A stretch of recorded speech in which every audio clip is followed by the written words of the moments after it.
We are just back from executive session. Can I get a motion to return to public session? Move. Second. Thank you. Call to order. Opening statement. Meetings of the board are open to the public, and all members of the community should feel free to participate. There are two opportunities for the public to speak. The first is at the beginning of the meeting for the agenda items only, and the second is at the end of the meeting for other items. Any individual desiring to speak shall give his or her name, address, and the group, if any, that is represented. The presentation shall be as brief as possible, but no more than 3 minutes per individual. There are certain matters that may be brought before the board that cannot be immediately addressed in public. Such matters may be referred by the president to a board member, to a board committee, and or to the superintendent for consideration and or resolution. The board vests in its president or other presiding officer authority to terminate the remarks of any individual if he or she deems it is in the best interest of those present to do so. Michael, can we have a roll call? Mr. Reddy. Here. Mr. Wall. Here. Mrs. Briamonte is currently absent. Mrs. Zhang is currently absent. Dr. Kalor is currently absent. Mrs. Tasillo. Here. Mr. Buckley. Here. Mr. Damari. Here. Mr. Mann. Here. We have a quorum. Thank you, Mike. Can we rise for a flag salute?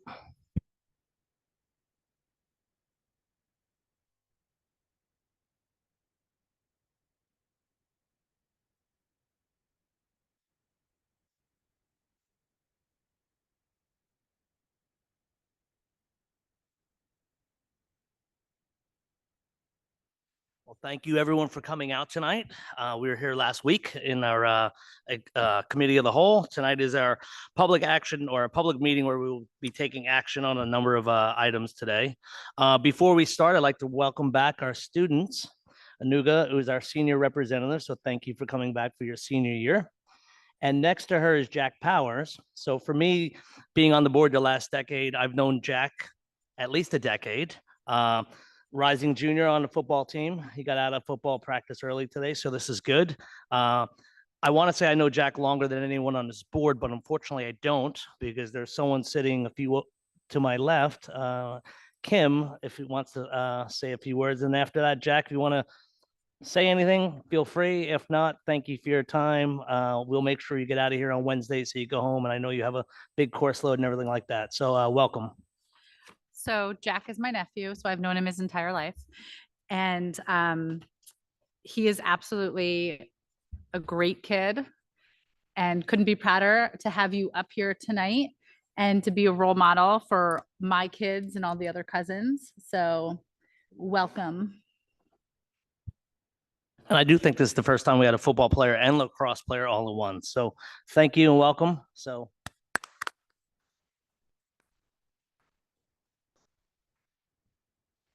All right, so tonight we do have one presentation. Dr. Irwin, who is in the audience. Where is Dr. Irwin?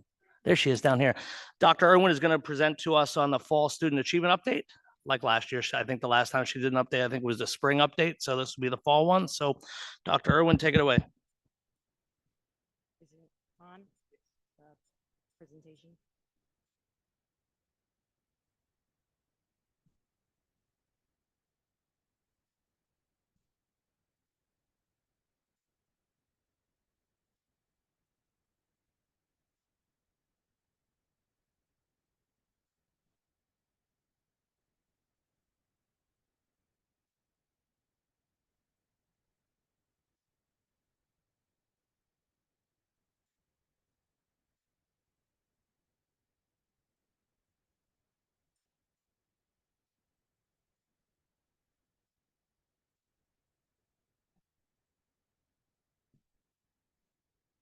Good evening, Holmesdale community. My name is Dr. Jessica Irwin, Director of Curriculum and Instruction.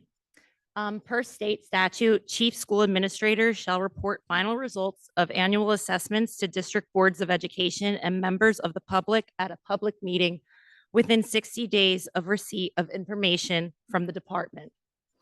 Tonight, we will be sharing required assessment results from the following assessments: the New Jersey Student Learning Assessments for Math, ELA, and Science, the WIDA Access for ELS, the dynamic learning maps. As part of this comprehensive update, data from advanced placement assessments and high school proficiency data will also be shared. So I know it's difficult sometimes to comprehend a lot of numerical information off of a slide. So for anyone that wants to take their time to unpack what all these results mean, this will be available on our website following tonight's presentation and additionally posted on our curriculum webpage. So before we begin, these are our objectives for tonight. This includes the presentation of district performance on the aforementioned assessments. And we will also be sharing an inventory of practices the district has pursued or is pursuing in reference to the achievement results that we have. So we're going to begin with NJSLA. So the NJSLA is administered to students in grades 3 to 9 in English language arts. In math, it is administered to students in grades 3 to 8 and end of course assessments in Algebra 1, Geometry, or Algebra 2. So basically it includes up to our freshmen. In science, the NJSLA is administered only to students in grades 5, 8, and 11. And there are 5 performance levels, whereas the 4 is proficiency and 5 is exceeding expectations. When we discuss proficiency, as you'll see in the slide, we're talking about students that scored a 4 or above. So the results from the assessments will be presented by content area, beginning with English language arts. We are going to present historical data across the last 5 years, in addition to our performance where we are versus the state. Although not available yet, I've been promised that the district factor group achievement results are going to be in next month, in which time I can compare how Homedale performance is doing when talking about comparable or like districts. However, for tonight, our frame of reference is going to be how students in Homedale are performing versus the state, as those average numbers have been released. So we're going to begin by taking a look at our 5-year snapshot data for English language arts. As denoted in this slide, our overall proficiency in ELA increased from 75% in 21-22 to 80% in 22-23. We are happy to share that performance is up 5% from last year. So now we're going to be looking a little bit about grade level snapshot data. So the chart on this page represents ELA performance by grade level in grades 3 to 6. The numbers we started, it's a 5-year trend. So the bar farthest to the left is data beginning in 2016, 2017. And then the following bars just represent each year after that. So just as a reminder, during COVID, no assessments were given in the 2019-20 school year and the 2020-21 school year. So there is a 2-year gap in data. So for instance, you could see that third column is 18-19, and then the next year is 21-22. I'm excited though to present this because with 1 year of solid data behind us, we can really make some inferences about how we're doing. So in grades 3 to 6, performance increased at all levels, increasing from 71% to 74% in grade 3, from 79% to 80% in grade 4, from 84% to 88% in grade 5, and from 82% to 85% in grade 6. And at all these grade levels, the district exceeded the state performance by about 30 percentage points overall. Okay, so next we're going to move on to our students in grades 7, 8, and 9. So a target area, if anyone recalls, that emerged from the 22-23 data last year was supporting students in grades 7 to 9, especially in the area of literacy instruction. Although we are still working on closing any achievement gaps that still linger as a result of COVID, performance increased at every grade level in these grades as well. In grade 7, we see performance in 21-22 from 70 to 77%. In grade 8, from 68% to 75%. And then again in grade 9, from 71% to 78%. So in all 3 grade levels, we knew we had a job to do, and we're closing bands by 7 percentage points, which is significant because having looked at data for a long time now in my career, anything over 5 points it's beyond the standard of error. So we're happy to see that we have a 7-point increase in these grade levels. Okay. In addition to overall performance, Districts are also required to report aggregated and disaggregated subgroup data in any category in which there are more than 10 students. The following 4 charts represent score distributions for the following subgroups, including special education, English language learners, and then we also have demographic information such as by race and the free and reduced lunch status or the economically advantaged and disadvantaged status. These charts show performance distributions across all grade level bands, in which red is not meeting expectations, orange is partially meeting expectations, yellow is approaching expectations, green is meeting expectations, and blue is exceeding expectations. From this data, we can glean that 41% of our special education students met or exceeded proficiency in English language arts, and 70% of our students with 504s met proficiency in English language arts. Moving on to our English language learners. I'm sorry, my voice is a little. 42% of our students met proficiency. Those are our current English language learners. In addition, which I think is actually an incredible feat, is L status or English language learner status remains 3 years after the students are no longer in the program. And what we can see here is that 82% of our former English language learners, so students that prior received ESL interventions, were proficient or exceeded expectations. And because these students are learning English, I think that's pretty incredible. When we move on to demographic data, our overall proficiency is comparable by race, whereas 91% of Asian students met or exceeded expectations in comparison to 73% of Black students, 74% of Hispanic students, 76% of white students, and 86% for students that are 2 or more races. As you can see, the differential, just by looking at the blue and the green, is the amount of the bands in which a lot of students are exceeding expectations. Finally, looking at our performance by economic status, 65% of economically disadvantaged students met or exceeded expectations, compared to 79% of non-economically disadvantaged students. Again, the differential here is really the range of proficiency, as a significantly greater percentage of non-economically disadvantaged students scored in the exceeding range. Okay. So before we move on to math, we just want to take a moment to tie it all together. So I call this so what, now what? So what is the data saying? Now what do we do about it? The chart on the left shows a quick year-over-year change at all grade levels, showing that from grades 3 to 9, proficiency increased in 2023 in all grades. Some initiatives to address and strengthen our ELA program are on the right. For our younger students, this includes better foundational assessment tools in the primary grades and more focused on phonemic awareness and phonics. Although students in grades K to 2 are not assessed formally, we have years of empirical evidence, both locally and nationally, that suggests foundational literacy is the linchpin to ELA achievement as students mature. So we want to make sure they're set on a really good path. In our intermediate grades, we will be fully implementing the Into Reading program in grades 3 to 5. About half of our teachers in grades 4 and 5 piloted this program last year, showing strong gains already.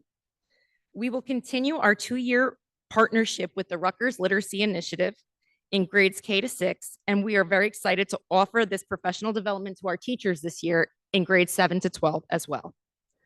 Other efforts to improve performance at these levels include the implementation of Study Sync in grade 6, a cycle elective focused exclusively on writing at SATs. We will also be researching ELA programs in our secondary grades prior to the new standards that are going to be unveiled next fall. At all levels, we have restructured our administrative oversight and support to maximize content-specific support to our teachers. For instance, our K to 6 supervisor who previously did math, ELA, social studies, she's going to be focused on humanities, and then we also have in the audience, I have Miss Latter who's focused exclusively on math, and that will allow us to focus science with Miss Colleen. So we're excited about where we're going, and at all grade levels, we have put significant emphasis on tier 1 interventions in the classroom via the umbrella of our multi-tiered system of supports. Can you just go back one slide?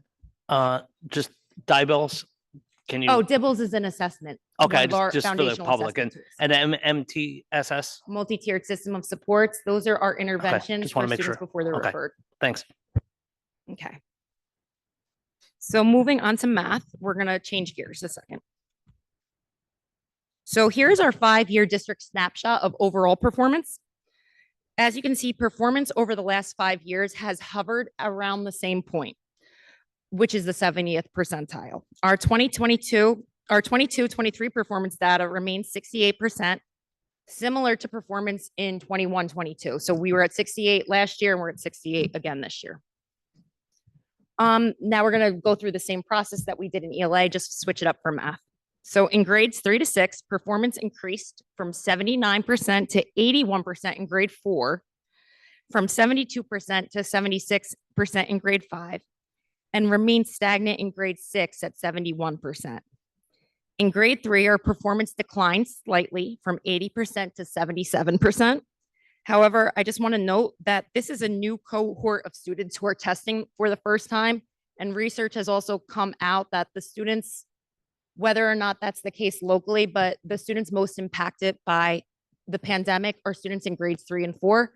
So I don't think we should take too much caution with grade 3 where it is right now. The gap between state and district performance is even bigger in math. So even though our scores are a little bit lower than they are in ELA, whereas in ELA, we were about 30 points above the state, in math, we're at least 35 points above the state in all grade levels. Okay, so we're going to spend a little bit of time talking about math performance for our students approaching the secondary grades. So looking at SATs, the majority of students take 7th grade math, with a smaller portion of students taking algebra. In grade 8, course options include grade 8 math, algebra, honors algebra, and geometry, with a small number, which is about less than 70% of students taking 8th grade math. In grade 7, I'm sorry. In grade 7, our performance is relevant compared to prior test administrations. I'm sorry, what's going on here? And your In grade 8, Wi-Fi works throughout the thing, right? Yes, Thank you. well, it works, so I have a back lobby here and then a spot over here, and it also works outside, right through by the. okay, I'm sorry about that for the pause. I feel positive. Okay. I'm going to start this slide over again. Looking at math performance at SATs, the majority of students take 7th grade math, with a smaller portion of students taking algebra. In grade 8, course options include grade 8 math, algebra, honors algebra, and honors geometry, whereas about 70% of students take grade 8 math. In grade 7, our performance is relevant to prior test administrations, with 63% of students meeting or exceeding expectations, as was in prior years. In grade 8, our performance declined from 20% to 10%, as observed in this chart. Although this data represents a smaller number of students, as we know most students are taking algebra in 8th grade, it is a significant area of concern for us and an area to tackle. Okay. All right, I've got a lot to say about this slide. All right, so when we look at Algebra 1 performance, I've disaggregated it overall and then by school. Overall, 55% of our students were proficient at the end of course exams in Algebra 1. That includes 65% of students at SATs and 32% of students at the high school. To improve overall performance in Algebra 1, it's critical that we address the performance of our 8th grade students. In the middle chart, you can see that the district once scored in the 90th percentile range. However, that decreased to 68% in 2022 and further declined to 65% in 2023. Interestingly enough, the sharp decline in math performance at SATs, for example, 92% in the 18-19 school year to 68% in the 21-22 school year, reflects the introduction of it's not it's not the only cause, but one of the reasons when we're inferring data could be about the rotating schedule, which was introduced in 2019. So for anyone that knows the SAT schedule more intimately, students don't have the same, they don't necessarily take the same course every single day. So they're going from about 500 minutes of math in grade 6 to less than 200 minutes by the time they're in grade 7 and 8. So that is a variable that we want to consider, especially as we consider our high school building schedules and aligning them with SATs. Another data point that may be reflected here, in addition to the rotating schedule, is an increase in the volume of waivers. For instance, more than 50% of our students at SATs are enrolled in honors math courses, and over 120 waivers were signed last year alone in 6th, 7th, and 8th grade math. Although we will discuss in more detail at our upcoming committee of the whole, the courses with a statistically significant difference in performance between waiver and non-waiver students were Math 6, Math 7, Honors Algebra 7, and Honors Geometry. As the majority of Math 7 students roll into Honors Algebra 1, provided they can maintain an 86% course average, a significant number of our students sitting in Honors Algebra last year were previously waived into 7th grade Honors Math. And we say that that's important just because there's a lot of prerequisite skills that students need to master to demonstrate content proficiency in algebra. So when we look at the chart on the right, we're taking a more micro look at performance at SATs to draw inferences regarding the decline in performance outcomes at these levels. From the data on the right, we can infer that student placement is a significant factor in content mastery. The students most ready for advanced coursework, i.e. algebra, are identified early on in the math sequence. So if you could see at the top where it says Honors Algebra 7, those blue dots represent our students, and the green line furthest to the right is exceeding expectations. So you can see based on this scatter plot that more students are exceeding expectations for those who take algebra earlier versus it declines a little bit in Honors Algebra 8, and then no students are in that performance band in regular Algebra 8.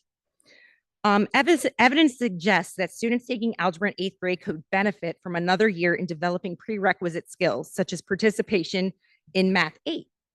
This is significant as we look to further streamline our course offerings at the middle and high school levels. From this data, we can infer that spending more time with prerequisite skills prior to sitting in algebra will have higher achievement outcomes in the future and set students up successfully. More so when we think about course progressions, we can consider our senior class. So in our current senior class, there's 223 of them. 126 students took algebra, or they were here for 8th grade, and during that time, they took algebra as part of their math class. Of that number, only 1/3 of the students taking algebra as an 8th grader ever achieved entry into an AP level calculus class. Therefore, at least 2/3 of students, for at least 2/3 of our students who take algebra in 8th grade, 2/3 of them, they're going to their final math course will most likely be pre-calculus. So we say all that to say is if we're all going to, if you took algebra 1, then geometry, then algebra 2, and then took pre-calculus, you can start algebra 1 in 9th grade and not feel like you're held back by not doing it in 8th grade. So I just want to say, like, sometimes it's good to go slow and steady and to master what you're doing before we move on to the next level. Great. I'm going to move on from that. And then finally, we close out with our geometry and algebra 2 performance. So you can see it went from 66% to 73%, and then 90% to 87% in algebra 2. Just as a reminder, though, this is typically just our 9th graders that are taking this courses, so they're already up a performance level. And then finally, similar to ELA, the following charts represent performance data by subgroup. As seen above, 27% of our special education students met or exceeded proficiency, and 44% of our students with 504s met proficiency. Moving on to our English language learners, 46% of our students that are currently classified met proficiency, and 88% of former English language learners met proficiency or exceeded proficiency. When we look at demographic data, our overall proficiency is incomparable by race, whereas 84% of Asian students met or exceeded expectations, 61% of Black students met or exceeded expectations, 59% of Hispanic students, 64% of white students, and 73% for students that are 2 or more races. As you can see, the differential in these data sets is really the amount of students that are exceeding expectations. It's similar across all of them, except for our first top demographic slide. Finally, looking at performance by economic status, we see that 39% of economically disadvantaged students met or exceeded expectations in math, compared to 68% of non-economically disadvantaged students, a sharper distinction than was observed prior in ELA. So what, now what? So the chart on the left shows a quick year-over-year change at all grade levels, showing performance increased in the intermediate grades and geometry with small declines or no changes at all at other grade levels. As discussed prior, our biggest loss is Math 8. To address performance trends, we're going to be implementing a few initiatives or continuing on with other ones. That includes the dedication of a supervisor solely working with math.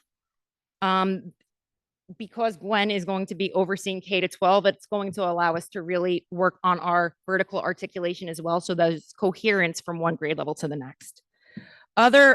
The math team is also going to focus this year on providing consistent and coherent math experience, starting with common assessments that are skill-based. This is critical, as good assessments means good data, means good insights. Other efforts to improve math performance include the purchase of new digital resources, the creation of a new math class in Math Lab 7, and the high impact tutoring grant, which we are applying for, which is on the board meeting, I believe, this month. So to wrap it all up, before we move on to science performance, this really is the snapshot of everything I just discussed. I want to briefly highlight our score distributions across all tests and then talk about achievement mobility. In ELA, 48% of students met expectations, 32% exceeded. In comparison to math, 48% of students met expectations and 20% exceeded. Moving to the right, we're going to talk about achievement mobility. Achievement mobility is a 2-year snapshot. Essentially, this is cohort data. So when we talk about our kids in 22-23, when we compare them to 21-22, how many students stayed at the same performance level, how many increased the performance level, or how many declined the performance level. So and when we say performance levels, I'm talking that 1, 2, 3, 4, 5 that was shared in the beginning of this presentation. So we see that in ELA, 60% of students stayed at the level they were at with the last administration, and 26% moved up, 14% moved down. In math, 63% of students stayed at the same performance level as they did the year prior, with 13% moving up and 23% moving down. I remember I did this slide last year, and our achievement mobility, the red bars were almost 38%, 40% in some areas. So it's nice to see that we've cut that in half. Okay, finally, science. Science is not administered to all students. It is administered, as I said previously, just to students in grades 5, 8, and 11. Unlike ELA, in which there's 5 performance bands, same as in math, there's only 4 levels in science, whereas a 3 represents appropriate grade level understanding and a 4 is advanced understanding. This test, in comparison to the NJSLA and PARCC, is still relatively new. So it was first implemented right prior to the pandemic as a pilot, and then last year was the first full year. This is the second full year. Okay. So at first look at these numbers, it's, for instance, it's 55% in grade 5, 38% grade 8, 58% grade 11. They'd be like, wow, that's kind of low. Performance overall is low in the state. I took the liberty today of looking up last year's performance in comparable districts. No one is really achieving beyond the 55th percentile. Not that this is what we want to aspire to, but we are comparable to other districts. And I believe we're in the 10% at all, the top 10% in the state in all grade levels in science. We still are going to be working on closing these gaps, but we did increase from last year in all areas, moving from 53% to 55 in grade 5, from 34 to 38 in grade 8, and from 46 to 53 in grade 11. And as you can see, the state performance, we are about 20 to 30 points behind, depending on the grade level, or ahead. So to support continued growth in science, we have, once again, we're restructuring administrative oversight. So we have one supervisor dedicated exclusively on science and can provide vertical articulation and support for coherence of program. We're also moving to a new instructional model in grades 6 to 8 called Open SciEd, which is a hands-on program designed to peak critical thinking and sense-making via exploration and experimentation. An analysis of our sub-performance topics shows that students are not as proficient in earth and space science and compared to other areas. So that's where we're going to be putting an emphasis on this year. In addition, we're going to continue to refine sense-making practices and we'll assess our program and performance for any program adjustments that need to take place via our standard aligned common assessments and the inner orbit platform. Thanks to the generous support of the HFEE and the Village PSA, even though our younger kids aren't going to take the science assessments of 5th grade, they now have more science labs where they can feel like scientists and start working on those critical literacies so that they're really invested in this work. Okay. The next assessment result we're going to share is the ESL performance as measured by the WIDA Access for ELS. I will address that our ESL population has doubled in the last few years. Our current roster is almost 50 students from multiple languages, led under the direction of Miss Arciero, who has put much time and effort into this programming. So the access for assessment is given to all English language learners and measures academic English in reading, writing, listening, and speaking. Students receive a score of 1 to 6, whereas 4.5 is typically the level in which student support services discontinue, as it reflects bridging proficiency in English as opposed to the native language. So with that said, here is our performance by school where our ESLs are situated. As can be predicted based on what research tells us about language acquisition, students are able to demonstrate language proficiency the earlier they are immersed in a language, which is why it doesn't surprise me to see that even at Village and Indian Hill, we have students that are exceeding that proficiency cutoff for native bilingualism. In order to close these gaps and promote proficiency in all of our schools and at all of our grade levels, regardless of when students enter the country, we're going to be putting more instructional resources in place to round out our robust program. This includes acquisition of Achieve 3000, Learning A to Z, and Extempore, which are just platforms that are really designed for students that are developing language proficiencies. We have also revised our curriculum guides this summer, and we'll continue to host ESL family nights, which are very well attended, and they give out bubbles and snacks, and bringing a sense of community to our families who may have newly arrived in Homedale. Do you know on that slide that you just had up, the breakout of the 50 or so students? Is it even between the 4 schools or are you lopsided in a couple of different schools? More in the younger grades. So as you go up each building, there's less. Okay. So Village has the most.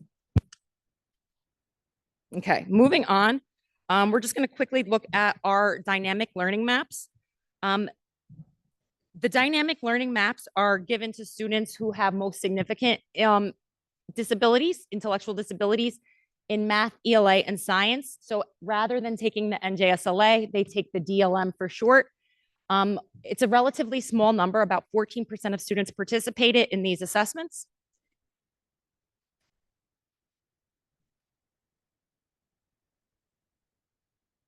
And the way that students are scored is emerging, approaching the target, at target, and advanced. So when we look at our results, we can see that they are pretty scattered. They're unique to each student. It is a small sample size, but these students have unique accommodations, so their performance is unique as well. We're going to continue programming to support our students, utilizing unique programs such as Rethink, Vizzle, Teachtown, Project Read, and more phonics instruction and visualization and verbalizing strategies as well.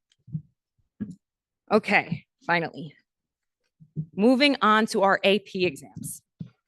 Right, so I don't have to report this, but I know it is of interest to the community, so we wanted to share this information as well. So our AP exams are given in May to all students in the high school who are enrolled in them. You're given a score between 1 and 5, whereas most the College Board, which is the people that give out the exam as in addition to the SATs. They deem proficiency at a 3. However, that is whether or not that is accepted for college credit depends on the university. So for instance, some schools will only take a 4 or a 5 for students to receive credit. Other schools won't take AP exam credit at all. But in purpose of this presentation and talking about proficiency, we're looking at levels above a 3. So here's our breakdown of AP enrollment. So in 9th grade, 22% of our students are enrolled in advanced placement exams or advanced placement courses. In 10th grade, that's about 17% of students. In 11th grade, that's 46% of students. And in 12th grade, that is 62% of students. Here is the 5-year snapshot of AP performance. The top row is the number of AP students. The next row is the number of exams given. Then we have the percentage of an 11th and 12th graders that took at least one AP course. And finally, we have the number of students that had scores above a 3 in at least one content area. So as you can see, we grew from 318 AP students last year to 349 this year. We gave almost 100 more exams. Our participation of our 11th and 12th graders declined slightly from 57% to 54%. And the number of students with scores above a 3 rose from 249 to 280.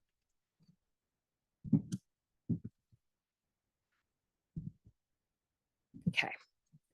Some of this now is just the high level snapshot of AP performance, beginning with the percentage of total AP students with a score of 3+. So for instance, we're happy to see that although AP participation is growing, 45.6% of students took and scored at least a 3 on the exams. As you can see, we grew our program about 30 to 40%. And I think it's just philosophy of thought. Do you want to keep our program small and really high performing, or do you want to expand it to more students? And whenever you expand it, your proficiency may decline slightly, but it's not significant, about 1.5 percentage points. Okay, moving on. Now we see the score distribution of all tests. So if anyone is interested in what this looks per content area or per test, I do have that information. But for the overall snapshot highlight, of all AP exams that were administered last year, 13% of students had a 1, 18% a 2, 26% 3, 25% 4, and 19% 5.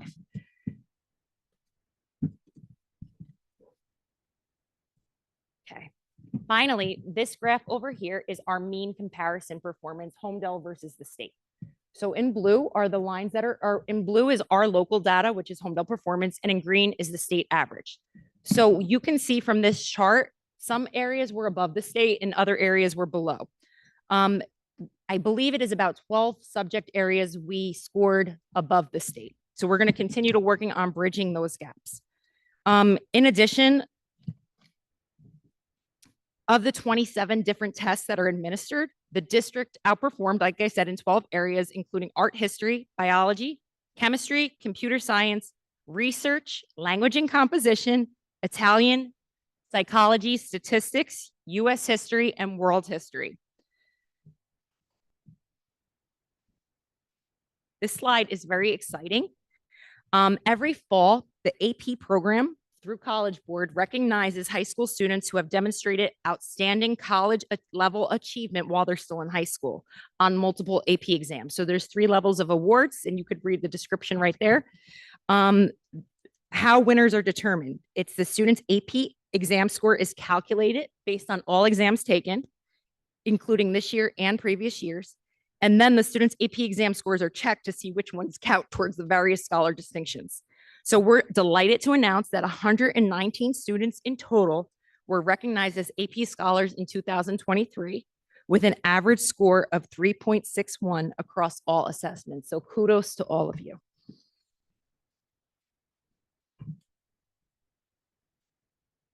And as a summary of findings, US News World Report recently released the score sheet of where our high school stacks up in comparison to all high schools across the state. A lot of the metrics for these scorecards, as I discussed in my testing for credit exam, is derived based on AP performance. So you can see here, as we increase AP, for instance, from 57 to 59, so do our scores. We went from the 68 number ranking to 64. And I know we've got a lot of work to do, but any movement up to me is a win. In addition, our percentage of students taking at least one exam increased, and we're working on how do we maintain that level of proficiency while we expand our program.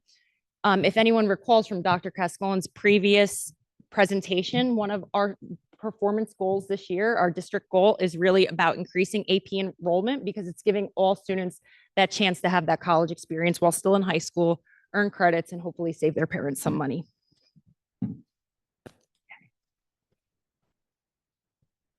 So overall programming recommendations are pretty consistent with what I've discussed previously. We want to increase percentage of AP students at all levels, not only to improve state rankings, but to give them that college level experience. We want to continue to research the impetus for AP enrollment and participation. For instance, are students taking the courses because of the GPA boost or the reimbursement? And we will adjust and determine our practices accordingly after we get information from a few years of data. We've purchased Albert.io, which is an AP preparation platform. And our content supervisors have already began unpacking and analyzing the instructional planning reports provided by College Board to support our teachers in each content area. What are the specific skills students need to work on? So identifying trends are going to help us as we improve our overall instructional practice. We're looking to continue to enroll new teachers into the AP Summer Institute. So for anyone that doesn't know, anytime a teacher teaches AP, we send them off to a week training, whether that's at Rutgers or Fairleigh Dickinson or Madison, so that they're developing a syllabus with AP professors who can vet our program, make sure it's solid, and they can learn those good skills and practices from others. In addition, we're working on increasing AP proficiency and increasing participation. And we're thinking of conducting an AP fair in the spring to highlight course offerings because we know this is a great opportunity for students. Okay, so my final slide is SAT data. It doesn't relate to AP, but I just know this is something that is of interest. So this is cohort data by each class. So beginning with the class of 2018, it's 6 years of data. So we see class of 2023, our most recent cohort, is all the way to the right. So we've hovered every single year, it's been over the 1200 mark. Drops in performance this year were more relevant to evidence-based reading and writing. So if you look at the yellow bar, yellow is reading and writing, and green is math. So we went from 607 in reading and writing to 600 in ELA or reading and writing this year. What is pretty interesting about the way that the SAT is currently set up is there's 5 reading passages. Only 1 is fiction. 4 of them are informational texts, with being scientific texts or historical texts. So it's really a team effort as we think about how do we improve SAT performance. It's not just our English teachers, it's our social studies teachers, it's our science teachers, because regardless of the type of content area it is, we can all do that technical reading and writing.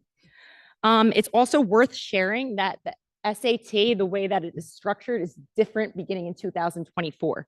So it's going to move to an all digital based platform. And the testing time is also reduced from about 3.5 hours to 2.5 hours.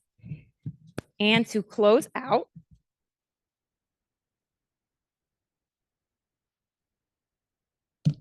behind every child, there is a score. Behind every score, there is a child. I'm sorry, it's hot in here. We're so proud of our students. They're showing phenomenal work, overcoming obstacles. Even where we decline, we always pick ourselves back up. So this is a great place to work. Thank you for having me.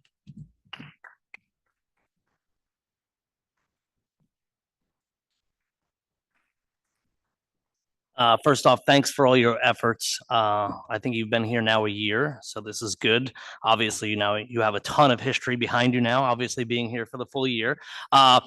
No, but I appreciate it. I know you're a big data person, so this is great to see. I'll have a few comments and then I'll open up to the rest of the board so we have if there's a little dialogue. Just starting with English language arts, I think that's probably an easier one. That's, a solid increase, good progress, significantly ahead of the state. I think that's historically, as long as I've been up here on the board, that's been that's been the case.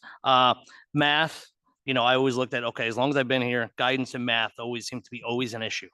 And I know we're working on it. And I know, we have a new math supervisor, which I think is a great step. I know sitting up here on behalf of the board, the one thing I always say is, hey, for next time, for the committee of the whole, maybe next week or in a couple of weeks, can we have an analysis of the current eighth grades, like how are we separated? Are our class, do we need to reduce class sizes? Do we need to add teachers? Like I look at it like this, I know our budget's bad, but we still have to do work. We still have to do things that are right for the kids. So I look at all that, like, I know my kids went through math 8 and I know the breakouts where you take honors math and regular math. And it looks like a lot of those kids that are getting waved in, we might have to take a little stronger look at it because it looks like they might be struggling a little bit based on the numbers you show. So I think that's definitely maybe a hard story to tell, but one we're going to have to, sometimes you got to take your medicine sometimes, saying if the kids aren't ready for it. Right.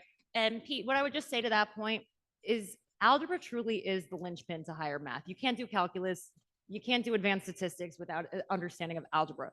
So if our kids need more time in algebra, there's no harm in taking it in 9th grade. I just want to let students know, if you want to take it in 9th grade, you're still going to end up okay. You could still end up taking pre-calculus, Calc AB. I took algebra as a freshman. I ended up taking Calc AB when I was in high school. So it's okay to start slow. We're going to all end up where we need to go. No, that's fair. And I remember a few years ago, besides the class sizes, is there a way we could look into, like, of all those kids, how many are getting tutors? How many are not? Because, it'd just be interesting to see, like, okay, they're getting tutors and they're still struggling. Like, where's the breakdown happening? And then, like, I remember years ago, the National Honor Society kids, Jack and Anuga down here and their cohorts, they used to push into national, they used to push in and do extra help. Like Mr. Logren, I don't know if we still do that, but that would definitely be like, hey, give these kids the extra help if they need it, besides just the teachers, because then you could do one-on-one and it's coming from essentially a peer, 11th grader, 10th grader that just went through it and knows where the potholes are and things. I love that idea. And I think getting the two schools on the same schedule would be really pivotal in making that happen, because we know when our students would be able to offer support. So And if they you need guys are up for it. Yeah. sounds great. And they need the volunteer hours, things like that. And I Yeah. remember when my older son, when he was in 8th grade, that was offered. And there's some tough little parts of the math here that, these kids can definitely help there. Thank you for the science. I get it. I always wonder is the test just too hard around the state, Yeah. where everyone's sort of struggling. Happy in math, like we were saying, like we're ahead of the state averages. But I think that if there's one thing next time, like we get some analysis of further just dig deeper into that. Data is supposed to be released October 9th. So I should have that before the next committee of the whole. And I think it'll round out our conversation as we revisit waivers, and just looking at the data simultaneously will help Okay. us in. And I think the AP results, I know a couple of years ago, that was a board goal. Mhm. And I know we did things like, from GPA boosting to paying for the tests and a bunch of other things. So obviously we could see the results and we can see them in the News and World Reports and niche ratings and all the different ratings that we see where we're going in the right direction. So that's a positive. I know one thing of speaking of a kid who recently graduated, some of those 1s or 2s, a lot of times those kids are getting those because the test means nothing to them. So Mhm. they're literally sitting for the test and just mailing it in.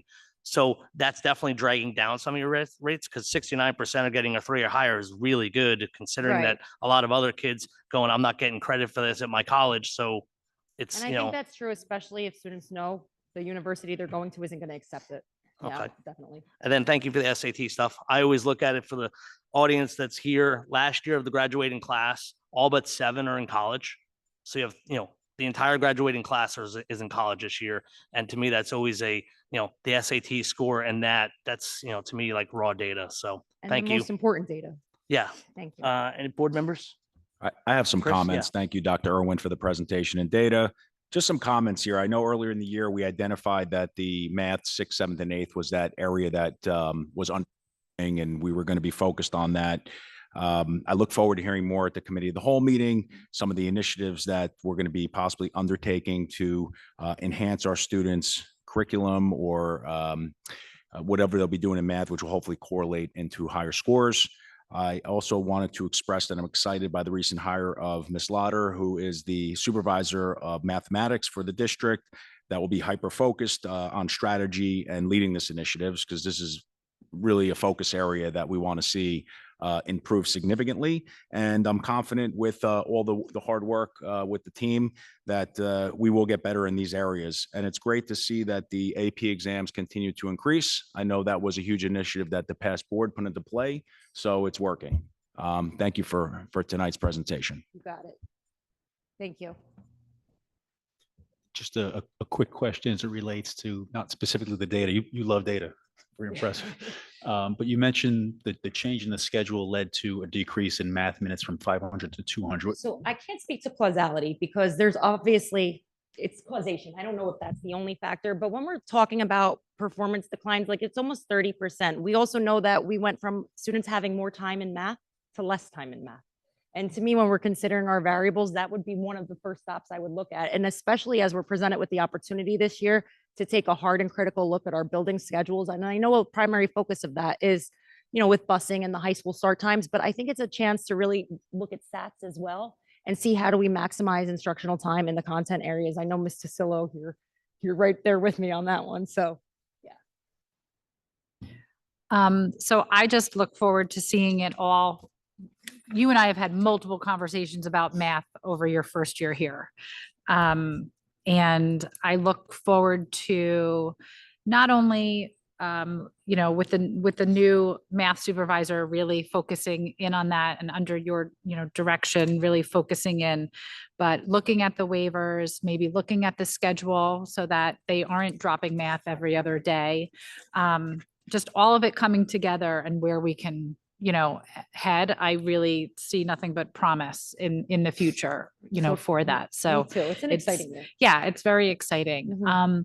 I would also like to say that I think that one data point that is more a subjective data point that I would love to see come through is at the high school level, looking at getting some student feedback Definitely. on how they think the courses went. I mean, I know that we've talked about student report, like a student survey for like exiting seniors, but I mean, like the kids that are currently in the thick of it saying, and like asking them about their experience with the different, courses. Like, so my nephew, Jack, and maybe Anuga, I'm not sure like on what track you're at, but I mean, Jack, what are you in right now? Pre-calc? BC. So, right. So like he was, you were super math. Yes. He was super math, but proud to say that he took his SATs. So can't wait to see that data next year at this time because he scored 770 math, 770 English first try. So super proud. Wow. You can do the next Yeah. data presentation. Jack. So super proud of him, but so kids from that track to just your everyday, my first son was your average algebra 1 as a freshman. And we, in both all the different tracks and just getting their feedback on, and maybe that's where we get the data for, did you have outside tutoring? Yeah. Did you go to extra help? So we can kind of see maybe there's a pattern, there that can help us for making the math program stronger for next year. Ms. Just a Tassilo, I thought. think that's very important. As you can see, we have about 55% of our students are enrolled in AP, but I need to understand the 45% that are not enrolling why. And surveying the students is going to glean us that information because I am a firm believer. Pete just said it. Only all but 7 students graduated or going on to colleges and universities next year. What I mean to say is I really do believe that everybody can take and pass at least one AP exam throughout their high school career. So if they're not enrolling, I want to find out why. What are the hesitancies? And let's do something about it because they have tremendous potential. All right. Thank you very much. And I guess we'll talk further at the next committee of the whole meeting. You got it. Thank you so much. Thank you. All right. That brings us to the report of our student representatives. So I'm not sure if our senior or our junior will go first. I'll start. Hi, everyone. With the school year in full swing, students have started to settle in. We recently had back to school night at the high school on Monday of last week. This Friday, the seniors will be selling neon items during lunch, after school, and during Friday night's football game, which also happens to be senior night. Be sure to stop by the Commons to pick up some fun items for the game. Also, senior merch is out. You can visit the senior store by scanning the QR code on the TVs in the hallways or the links on Google Classroom. Orders can be made for both seniors and their families today. In addition to senior apparel, we also have a new school-wide store with profits being split between all 4 classes. Moving on, in these next couple of weeks, the Student Advisory Board will be reviewing clubs for approval. So anyone that is interested in creating their own club can fill out the form in the daily announcements and proceed from there. Something else that can be found in the daily announcements is a sign up and link for the Homedale High School Red Bank Crop Walk team, where you could donate to the cause and join us for the walk on Sunday, October 15th. Thank you. And I will now pass the student report on to Jack. Thank you, Anuga. Tickets for the Harvest Homecoming are now available. Students can visit their student council representatives to purchase tickets. Homecoming will be held in the new gym on October 19th from 7 to 9 p.m. Tickets will be available until October 17th, so buy them while you can. The club fair will be held on Friday, October 6th during unit lunch. The fair will give students an opportunity to learn about the diverse clubs we have here at Homedale High School. All clubs are invited to participate and can reach out to their SAB liaison with any questions. Finally, Powder Puff is almost here. The junior girls and senior girls will battle it out in a flag football game. We are also bringing back the opportunity for the boys to cheer on the girls for the game and during halftime. The game is scheduled to be played on Bob Rogge Field on Tuesday, November 7th at 3 p.m. If you're a junior or senior interested in participating, please check your email for more details. This concludes the student report for tonight. Thank you. Thank you, Jack. Thank you, Anuga. Good job on your first report, Jack. You didn't say the football game for the football team is on Friday, and the football team is 4-0. It's the first time they've been 4-0 in a long time. So if you want to come out to see them on Friday, that'd be pretty cool. And field hockey is doing excellent. I know the boys are beating Wall 3-1 or 4-1 just now. So good job to the AD if he's out here somewhere. I know Dr. Kokoda in the back there. So well done so far. Thanks for your reports, guys. And brings us to any questions for our students? And hopefully, Anuga, you told Jack when he's allowed to leave and all that good stuff, so he's not here till 10 or 11 o'clock, and he's got a lot of big tests and classes, I know. All right, I see no questions. Brings us to the report of the superintendent, Dr. Cascone. Thank you, Mr. President. Just starting off with the standard procedure here on the enrollment numbers. Village School, 808 students. Indian Hill, 624. Sat School, 492. High School, 966 students for a total of 2,890. And that is down 30 students from the same time last year. So good evening, board members, esteemed community. I trust this finds you all in good health and high spirits. I would like to take this opportunity to share some key highlights and developments from our district over the past month. It is with great pride that I report on our collective efforts to foster a positive and inclusive learning environment. Live Homedale Blue.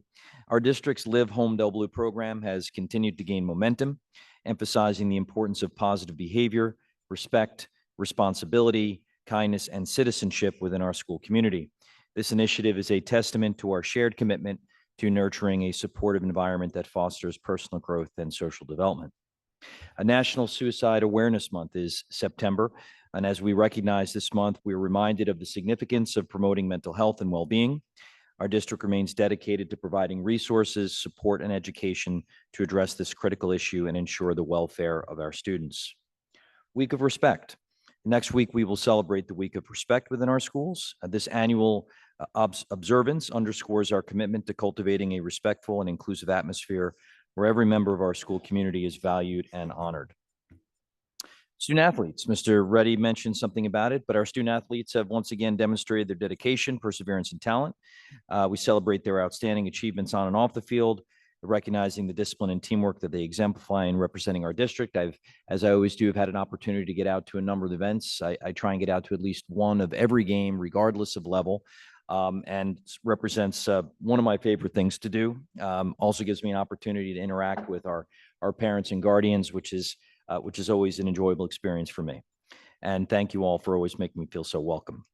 Back to school nights. So our recently held back to school nights were met with an overwhelmingly positive response from our parents and guardians. The robust attendance and active participation demonstrated the strong partnership between our schools and families.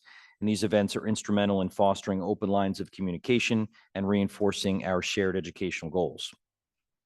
Strategic plan progress. Our ongoing efforts in advancing our strategic plan remain a priority. This comprehensive roadmap for our district's future continues to guide our decision-making and shape our educational priorities. We are committed to the continual evaluation and refinement of our goals. Along the same lines, a parent survey on communication practices will be launched in the near future to gather valuable feedback on our communication practices. This survey will help us better understand your preferences and expectations, enabling us to enhance our communication efforts and keep you informed effectively as pursuant to one of the goals in our strategic plan. I would like to acknowledge our school parent groups, extend my heartfelt gratitude to them for their unwavering support and dedication. Their efforts in organizing welcome back luncheons for our staff and events like the recent Fall Fest at Village underscore their commitment to our school community's well-being. And in conclusion, I would like to emphasize that these achievements and initiatives are a collective endeavor made possible by the tireless dedication of our staff, the involvement of our parents and guardians, and the hard work of our students. As we continue to work together to enhance the educational experience of our children, I'm confident that we will achieve even greater success in the future. And so I thank you to the board and our community for your attention. I look forward to our continued collaboration as we strive to make Homedale School District the best it can be. And that, Mr. President, is my report. Thank you, Dr. Cascone. Any comments? I'd like to for make our an superintendent? acknowledgement because you brought up Sure. the Suicide Awareness Month. So thank you to Terrence Wall for hosting a panel over at Bell Works, and I appreciate that Mr. Howard and Miss Rizzitello, Miss Lamaglia, and Mr. Cohen were in attendance to that panel. It was extremely informative. If you can get the link for the YouTube to watch that, I think it was a great watch for everybody. What I took away from it is really having that family structure, family, friends, and parents playing a pivotal role for really anybody's life, to be there for them in these most sensitive times and moments. So I was really appreciative to learn that and see that. And I think we should note to the community, because I wasn't aware of this, that dial 988 if you or someone you know is having a mental health challenge, and please do reach out and help. One of the comments that came up from one of the speakers, a 29-year-old male, was, men are too macho. We think men are too macho to have mental health problems, and that's not true. That's a false statement, and we do need to get rid of that stigma. So, don't be embarrassed. You're not alone, and please reach out for help. Thank you for all those that participated from the Homedale School District. I was certainly proud to see you up there. Thank you. Thank you very much, Mr. Demari. And if I can briefly follow on with that, 988 is essentially the new 911 for mental health. We, during the audience at Bell Works, and kudos to Ralph Zucker for reimagining the fantastic 2 million square foot facility there. The meeting was dedicated to Pierce Jark. His mother, Lori, was there. They lost their son to suicide 6 years ago. Star lacrosse player, 16 years old, beautiful young man, funny, aggressive in lacrosse, loved the sport, full of life. It was dedicated to him and the memory of all the families who suffer through this tragedy, which knows no demographic, knows no income range, no background. It touches every single family in this country. And if you want a statistic that will sober you walking out this door, if you don't know it already, from the ages of 10 to 24, 10-year-old boys, 10-year-old girls to 24, the second leading cause of death is suicide. Second, number two. So mental health is critical. Almost every hand raised in the Bell Works that morning when asked if they were familiar with, if they were not familiar with 988. So if you or someone you know or family member is in a crisis, 988. There are tremendous resources. And for folks that are suffering, you are loved, your family loves you, there is help, and it's an us and a we and together issue that's able to be tackled together. Use those resources, speak to your family. They'll love you and they want to hear from you. And you can work through the dynamics that are impacting you. And there are tremendous resources. So thanks again. And it's 988. And thank you, Mr. Howard, thank you so much and the staff for participating and sharing the certifications and the training. I believe it was 19 hours approximately of training done in this school for our educators, and for the folks, the NJEA, the educators that are participating in crisis awareness and suicide awareness. I am 100% convinced from that event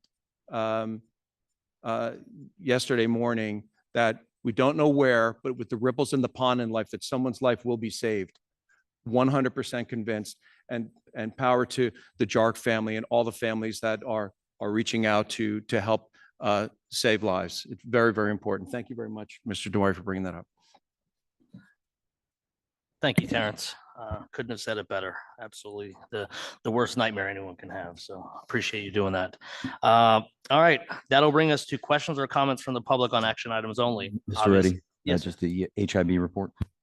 Oh, yeah, you forgot that, didn't you? Yeah, Okay, yeah. we'll take it. So just, simply that I submit into the record the report as presented to the board in closed executive session. Thank you, sir. Brings us to questions or comments from the public on action items only.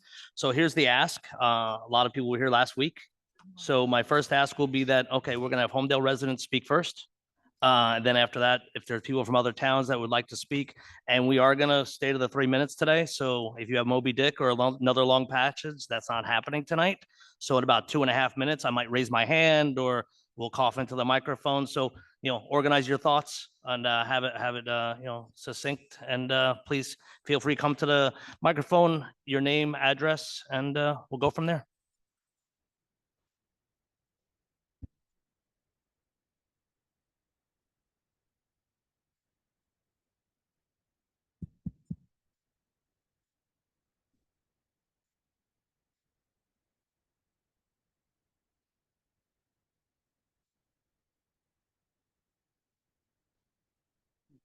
Good evening, Barbara Garrity, 24 Stony Brook Road, Homedale.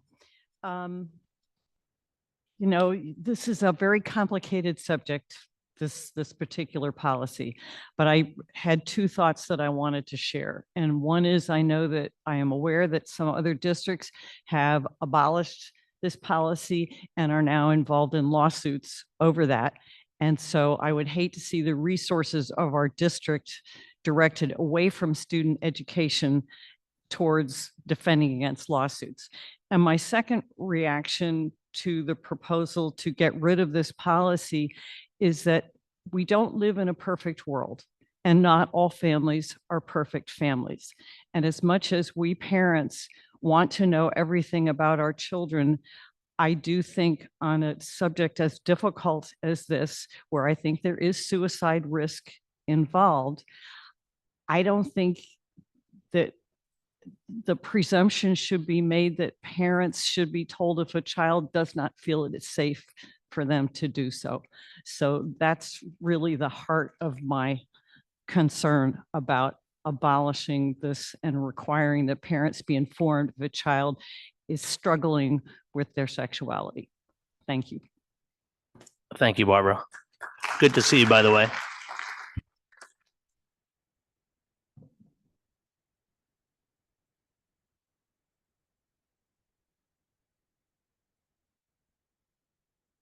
Good evening.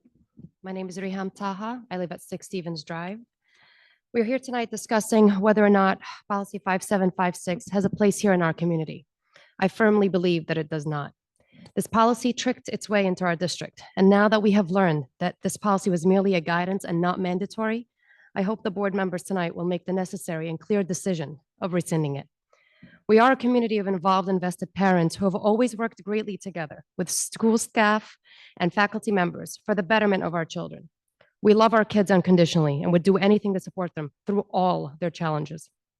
We don't need a policy in our district that will take away parental discretion, that can potentially hinder the line of communications we have with our teachers.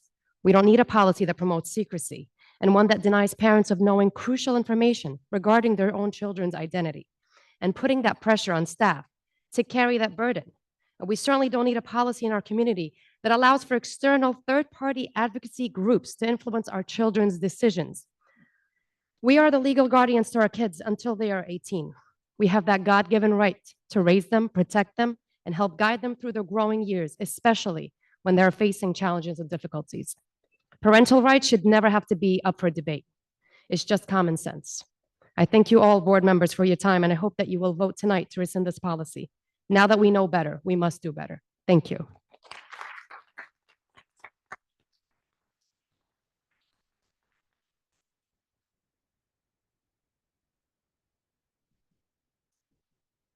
Anthony Lebecci, 6 Crepe Myrtle Drive. Before I begin, I wanted to just thank Dr. Irwin for her report. What a great statistic to know that the average is 1,200 on the SAT in the school system. That's amazing. And I'm really looking forward to being a part of that and making that become 1,300 and 1,400 in the future. So, but thank you for that, Dr. Irwin. That's really enlightening. And what a testament to our teachers that really is. So I want to commend the board for addressing and putting the 5756 issue on the agenda tonight. You know, as candidates for the Board of Ed, myself, Allison Lepresti, and Riham Taha, you know, we want to clarify that we're obviously against this policy. Now, should it be repealed tonight, we need to be cognizant that this was really just the start. This is the start of a step in the right direction against our state government making decisions about our children's health and well-being. Okay, there will be more to come. They will keep doing this. So we need to be resolved.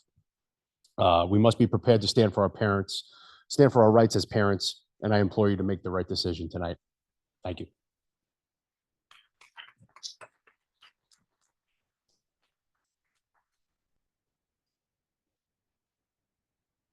Good evening. My name is Reverend Lauren McGrail. I live at 40A Main Street in the parsonage next to the church I serve, which is Homedale Community United Church of Christ. I am speaking out this evening on behalf of my congregation and our collective commitment to God's call for inclusive love and justice for all. On behalf of my congregation, many of whom have attended and spoken already at local BOE meetings, I wish to make clear where our congregation stands with regard to this new proposal to rescind and abolish policy 5756, a non-binding policy created to help districts to counsel students who are gender non-conforming or identify as transgender. We believe this repeal is a new effort to undermine the rights of the LGBTQ+ community and its youth, especially trans youth, in the guise of protecting parental rights. We believe it is not only fraught with legal problems, but is a travesty of injustice for trans youth. As a church that has voted to be an open and affirming church and flies the pride flag, we have come here tonight to stand with our LGBTQ+ siblings, parents, and grandparents against this latest attack on their rights. We have come here to stand up, not only for their safety and protection, but for their right to have their gender identities affirmed. Let me be clear. We stand against any amendments or change to the existing state policy 5756. And we're absolutely against rescinding or abolishing this important safeguard for our children and the teachers and administrators who are charged with teaching and counseling them. Our faith tells us that Jesus accepts us for who we are and that we are all made in God's image. Our children and grandchildren deserve to live their lives safely. We will not condone this action, nor will we be silent.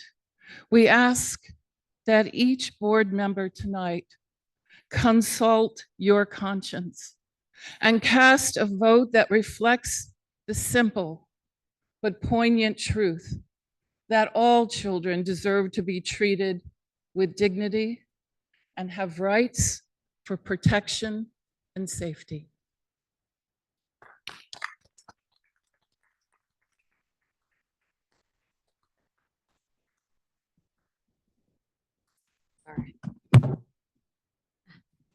Allison Lopresti, 49 Ladwood Drive.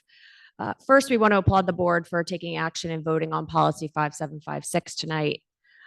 Just want to reiterate that Homedale is an inclusive, accepting, and respectful community. We're a community of parents who are engaged and involved in our children's lives. Policy 5756 puts undue burdens on administration, staff, and teachers. Teachers especially should be focusing on teaching. The guidelines in policy 5756 have no impact on how Homedale currently handles children questioning their gender identity. As stated in last week's meeting, Homedale always tries to bridge the gap between parents and children in these scenarios. If policy 5756 is rescinded, it will be business as usual in the district. Parents are fighting for the right to be informed. Do the right thing. Vote now to rescind policy 5756.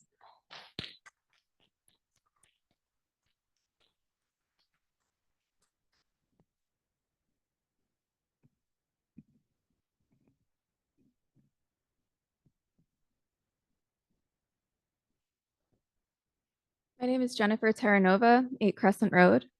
I grew up in Homedale. My family moved here in 1992, and I graduated high school in 2008. I moved back to Homedale in 2020 with my husband and my young son. My husband and I expressly moved here because of the high caliber of Homedale schools. I love this town very much. That being said, I'm also aware it isn't perfect. Anti-LGBT bullying has taken place in Homedale.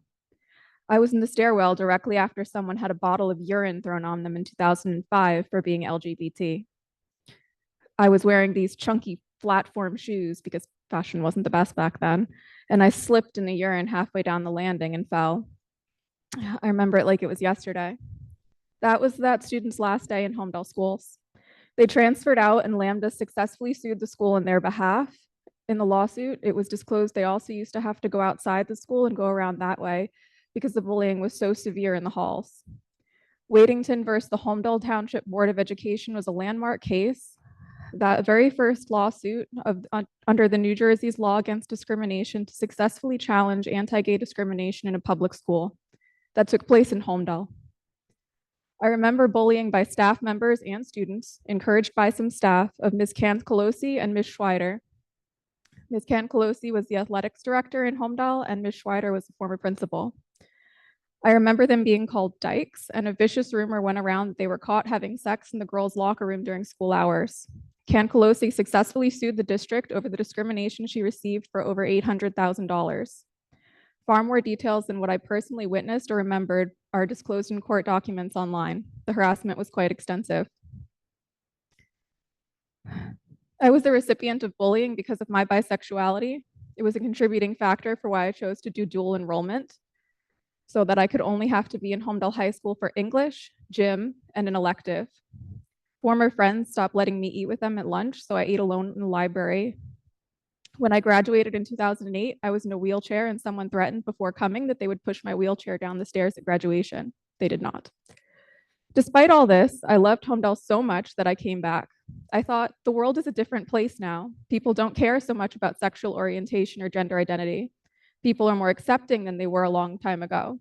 Policies like 5756, which went into place 8 years ago, make me feel like my son will be safer at Homedale, no matter what he identifies as when he's older. That the board is even considering overturning 5756 makes me physically nauseous from worry that history will repeat itself. To characterize policy 5756 as one requiring educators to lie and keep secrets from parents is deliberate mistruth. The actual aim of the policy is, quote, to help schools and district administrators take steps to create an inclusive environment in which transgender and gender nonconforming students feel safe and supported, and to ensure that each school provides equal educational opportunities for all students in compliance with NJAC 6A7-1.1. We cannot be an inclusive district if we do not include our LGBT youth and make sure they have a learning environment in which they feel safe. We want the same thing. I know in my heart we do. You all love Homedale schools as well, and education. We want an environment in which children feel they are safe to be themselves, and thanks to the safety, they can thrive in their studies. You quoted suicide rates. So I did some quick Googling, and lesbian and gay youths living in counties with fewer school districts with inclusive anti-bullying policies are at a 2.25 risk more likely to have attempted suicide in the past year compared to those living in counties where more districts had these policies. Inclusive anti-bullying policies are significantly associated with a reduced risk for suicide attempts among lesbian and gay youths, even after controlling for socioeconomic characteristics.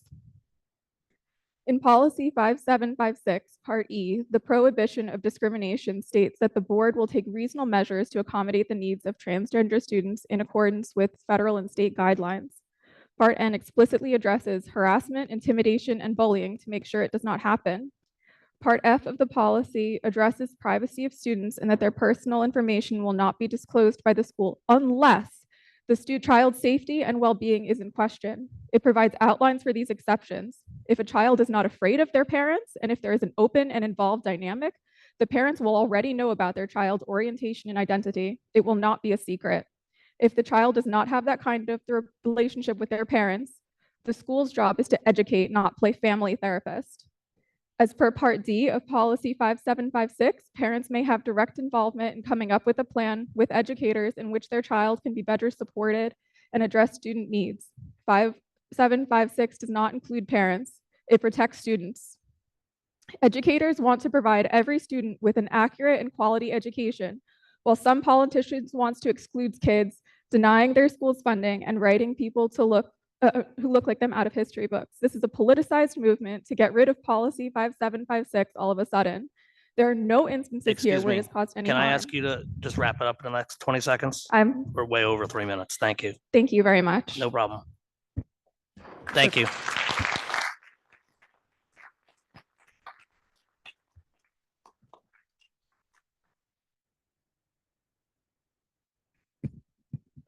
Good evening. My name is Karen Strickland, 26 Hayward Hills Drive. And I'm speaking tonight on behalf of the League of Women Voters of Monmouth County. The League of Women Voters has a long history of advocating for the rights, health, and education of children, defending our democracy and ending discrimination against the LGBTQ+ community go hand in hand. The League is gravely concerned with proposed policy changes that put students' safety and mental health at risk and violate New Jersey's law against discrimination. Public schools are a cornerstone of democracy, and New Jersey should strive to ensure our schools are safe, inclusive, and welcoming for all. Proposals like repealing this policy are causing extreme political polarization and are manufactured to divide our communities and increase distrust in public education and civic engagement. Outing children puts them at risk for bullying, we just heard, harassment, and discrimination. It makes them more vulnerable to self-harm and suicide, which you just told us earlier. Despite arguments otherwise, numerous studies and data show that forced outing to parents is harmful, not helpful to LGBTQ+ youth. Here's the bottom line. If a child is not sharing information about their sexuality or gender identity with their caregivers, those grown-ups should be concentrating on the environment they are fostering within the four walls of their own home, instead of attacking and blaming the school where the child might feel safer. It is important to note that this proposal to repeal is not a standalone policy, but part of a concentrated effort to undermine public education. In addition to attacks on LGBTQ+ student rights, the campaign includes book bans, attacks on sexual education, and attempts to rewrite American history by prohibiting accurate and necessary conversations about race and equity. The League of Women Voters cannot stand by while a small minority uses our classrooms as political battlegrounds at the expense of our students and our country's future. This proposal to repeal is also an attack on our public school educators and has served to drive highly trained, experienced teachers out of the field. It is time to say no to these attacks, time to support our educators and stand up for children. The League of Women Voters urges the Board of Education to reject the proposed repeal of Policy 5756 under consideration tonight. Thank you. So, Board President, I have a brief point of order, because we'll have a number of speakers, and I think that's wonderful. But one thing that's sad to me is when students and children, and I apologize that there are things that you're going to hear tonight that are grossly misrepresenting the facts and also placing fear in your hearts where it does not belong. I think it's really important. As an example, the Asbury Park Press today states Homedale to vote on dropping transgender student protections. Now, if I'm a transgender student, I find that very frightening. You should feel very comfortable that that is fake. That is a false headline. Now, the story itself was reasonable, and so it's not the writer's fault, but the headline was fake and deliberate to misrepresent the policy, which is not a state policy that was represented earlier. from 2019, which was not 8 years earlier. But I think it's really important that the folks know what laws are on the books, remain on the books, that transcend this policy that was drafted by a small company in Toms River stating it was mandatory when in fact that was a lie and was never mandatory at all. I just want, for the folks that are here and some that may have to leave earlier, they understand the law against discrimination intact. They understand civil rights intact, because what I've heard so far is so galling and so frustrating. And for a child to hear that from an adult, you're trusting them implicitly. I want the children to know that you're absolutely protected, that the laws are in place, and you're 100 foot, excuse me, I understand that, but I just point of order. I think the law is important so people have the facts, and then they could judge, and then they Let can him judge, finish, please. and then they can judge themselves. I think it's important. Thank you, Terrence. Please, Ms. Singer. Barbara Singer, 5 Deerfield Road. One thing we agree on, Mr. Wall, is there's been a lot of misinformation here tonight. Not as much as we heard the last meeting, but the speakers aren't done yet. I'm especially dismayed to hear somebody running for the board to say that this policy is promoting secrecy. It's not promoting secrecy. There's nothing you can read in there that say that that's what it's promoting. And as we were told last week, if this policy is removed, nothing changes. So then that allegation just means that schools have always promoted secrecy. So the comment is nonsensical. We had comments about not bringing politics into this yet last week, Mr. Wall. All I heard from you was possibly maybe a Marxist Trenton, Trenton maybe Marxist.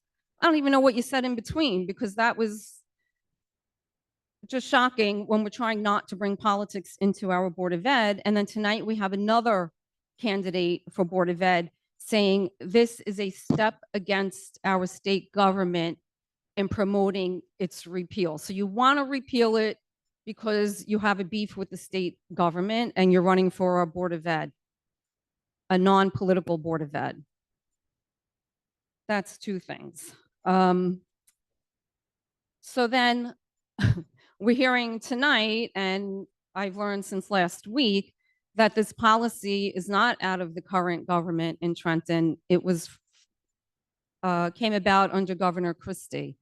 And it came about because of needs to further put in writing protections specifically for trans kids. Because one of my questions with all this was like, why are we focused on trans kids, not LGBT community as a whole? And I come to learn because this population is at a higher rate for suicide and for not getting support at home. Probably where the rest of the LGBT community was 30, 40 years ago. So with that, I think we need to understand that we've had administrations on both sides of the aisle dealing with the reality of what the trans community has to deal with in this policy. While there may be certain other general things in the HIB law and non-discrimination, this policy really was put there to give specific guidance to the schools in steps they should take to try to help this population that we have. So I'd really like to know, if nothing changes, if it's repealed, why all this focus on repealing it? Nobody seemed to specify that last week. Yet people on both sides tonight have already said that their understanding from last week's meeting is that nothing substantively will change at the school. So regardless of how the policy got here, it does at the end of the day, without there being some factual basis for removing it, it does appear that it is just a political ploy that's going on. Probably what the League of Women Voters was saying, makes sense. Thank you.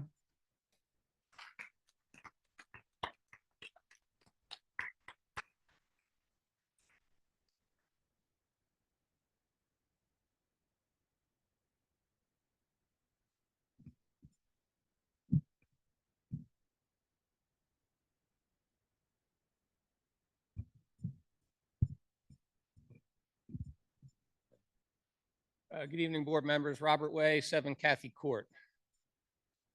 Any policy that is allowed to stand whose one of its major tenets is don't tell the parents is a policy that both Marx and Engels will be proud of.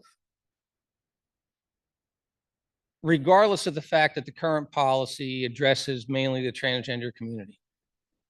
It just happens to be the one issue that's attached to this don't tell the parents issue. One of the tenets of Marxism, and this is not getting political, this is just reality, this is history. And if you ignore history, it happens over and over again, is the destruction of the traditional patriarchal family. A policy that is allowed to stand, whose major tenet is don't tell the parents, drives a wedge between the children and the parents. This was tried in Hungary after Marx and Engels came out. Their commissioner of education instituted sexual education that promoted free love and promiscuity. Sounds familiar to what we're dealing with today in our sexual education. The rescinding of this policy, and anyone that supports the rescinding of this policy, does not support the discrimination of the transgender community.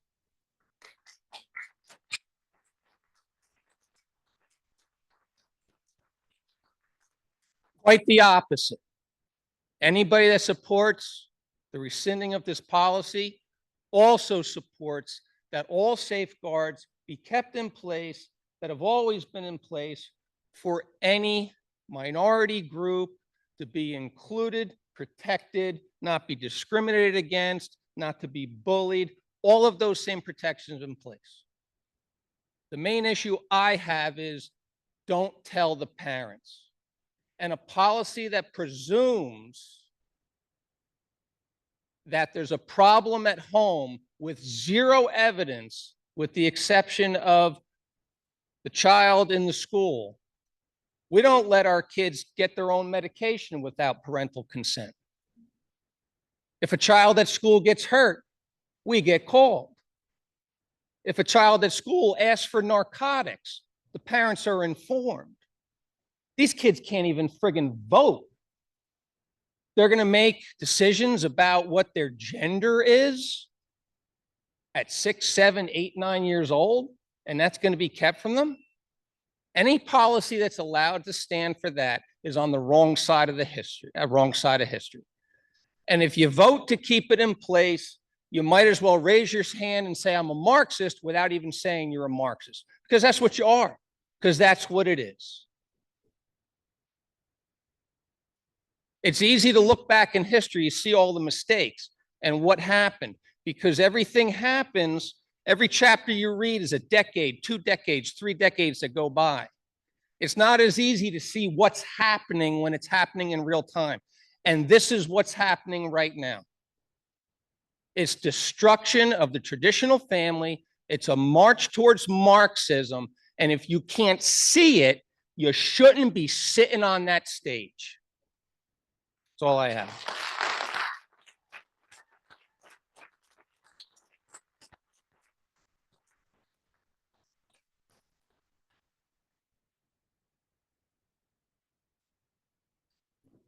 Any other comments? Please, ma'am.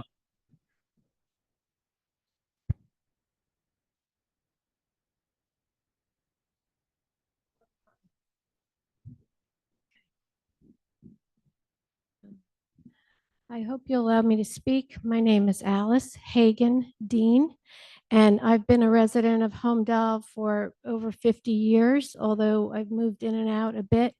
My mother is 90 years old and still lives in Homedale on Ardmore Place.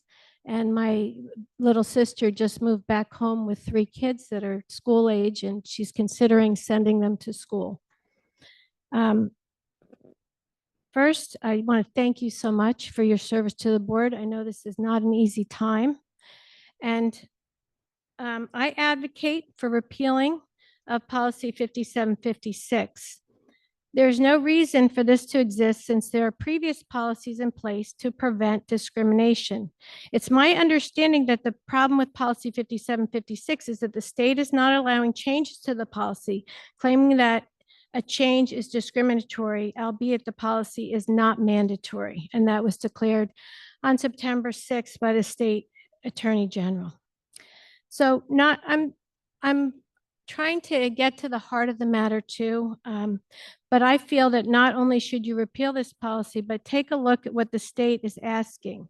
They are pushing an agenda that is harmful to all children. I was a tomboy, which by the way is normal. And still today, I was reading a recent article said about 50% of girls claim to be tomboys. But today there's a different narrative. I was a child who was active, climbed trees, caught frogs. I went shark's teeth hunting down at Ramison Way, and played with dinosaurs rather than dolls. And I put on a dress for school. I knew I was a girl, and society affirmed that I was a girl.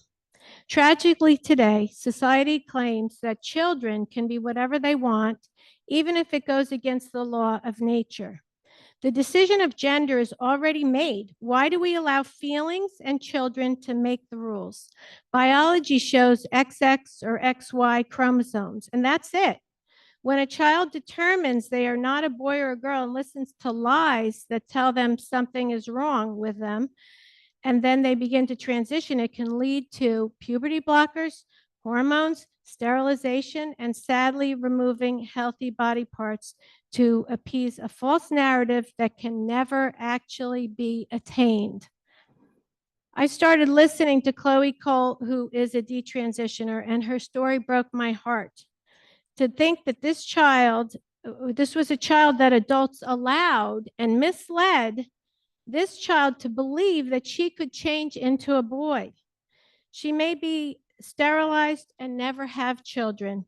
She won't have that full ability, experience in marriage and of intimacy. And if she does have a child, she won't breastfeed. She says she was coerced into double mastectomy at 15 and now has the largest malpractice suit in the country. Sweden, Netherlands, and even England now are limiting the fast tracking of minors into affirmation surgery due to the overwhelming negative health consequences. So the opposing view claims that children are more likely to commit suicide if you notify parents of their pronouns and names. Studies are showing that suicide happens after transitioning. And there's some studies in Sweden that are showing this, that even up to 90% of people detransitioning are considering suicide, and a large amount are doing it. So there's no separation. When people are saying they're committing suicide, Chloe Cole says she had no suicide ideology before she transitioned. And there's another girl that's in a movie, that's a documentary. Her name is Yali Martinez, and she committed suicide at 19 after transitioning and realizing the pain of the puberty blockers and everything they go through that now they have to live with for the rest of their life. So Can I ask you to wrap it up, please? okay. Thank you. One more little point is that by the time children are 18 that have gender dysphoria, 11 studies in the Toronto 2021 study shows that 88% of children return to their birth gender. I just commend you for this, and I'm still proud to be from Homedale. I got a 780 on my SATs in math, and I got a full scholarship to Michigan State University as a gymnast. So that's what the tomboy did for me. All right, thank you so much for your time.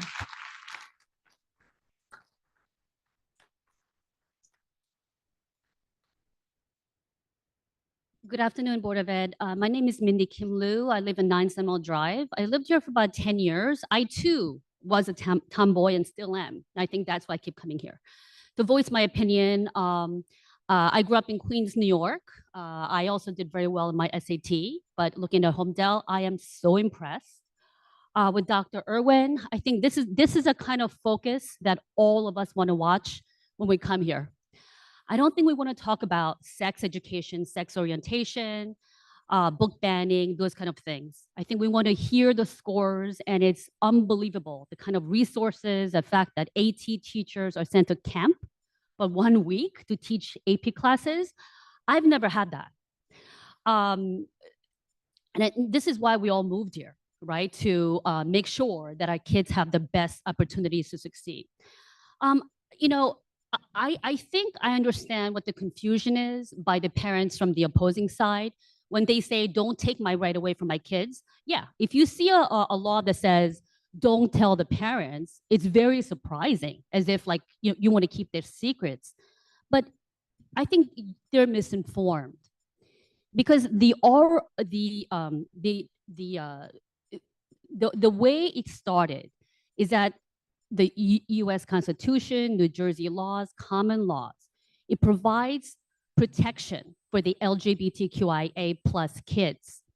And the New Jersey law passed, made one suggestion as a suggestion for schools to follow this in order to create a safe, comfortable place after consulting with the trans professionals as to how to decrease suicide. We talked about suicide September as a national awareness month. It would be a shame to repeal this policy in September. And you have said that, I'm sorry, what is that? Oh, okay. I thought there was timer. I was like, oh no, I ran out of time. Okay, so it's just a suggestion as to how to create a safe place so that a trans youth can come to learn. This will adhere to the state law, the common laws, to create a place where the trans youth can come and learn. This is not meant to keep things away from the parents.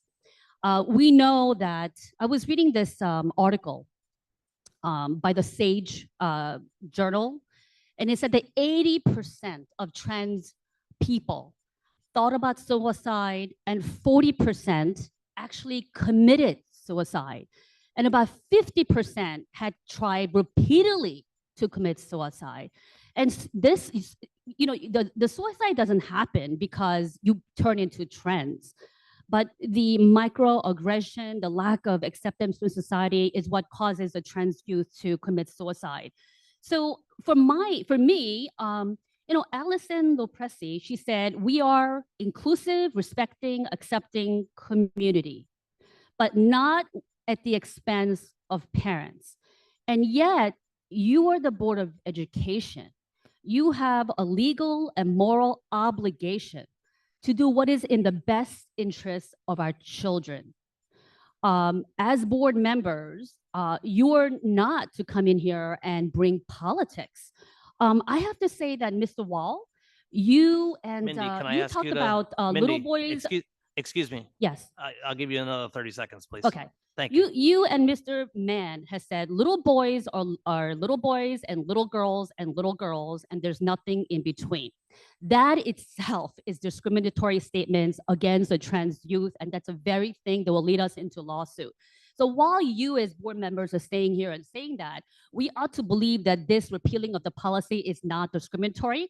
Fine, repeal this policy, but then do something for the trans kid. Bring out the flag, bring out the welcome sign, and say, trans youth, we welcome you here because we know you live here. LGBTQIA community students, we know you live here. We support you, we welcome you. You will be protected if you go to high school. So let's bring out the flags tomorrow. Let's bring out the sign tomorrow. What's wrong with that, right? Because you support the trans youth kids. What bothers me is that you just talk about repealing this, but yet this law was there to protect them, the most vulnerable member of the society. We have heard a Homedale person who grew up here and said she faced bullying. Thank you, Mindy. Thank you. You know, so let's do something for the trans kid. Let's support the kids. Thank you for your comments.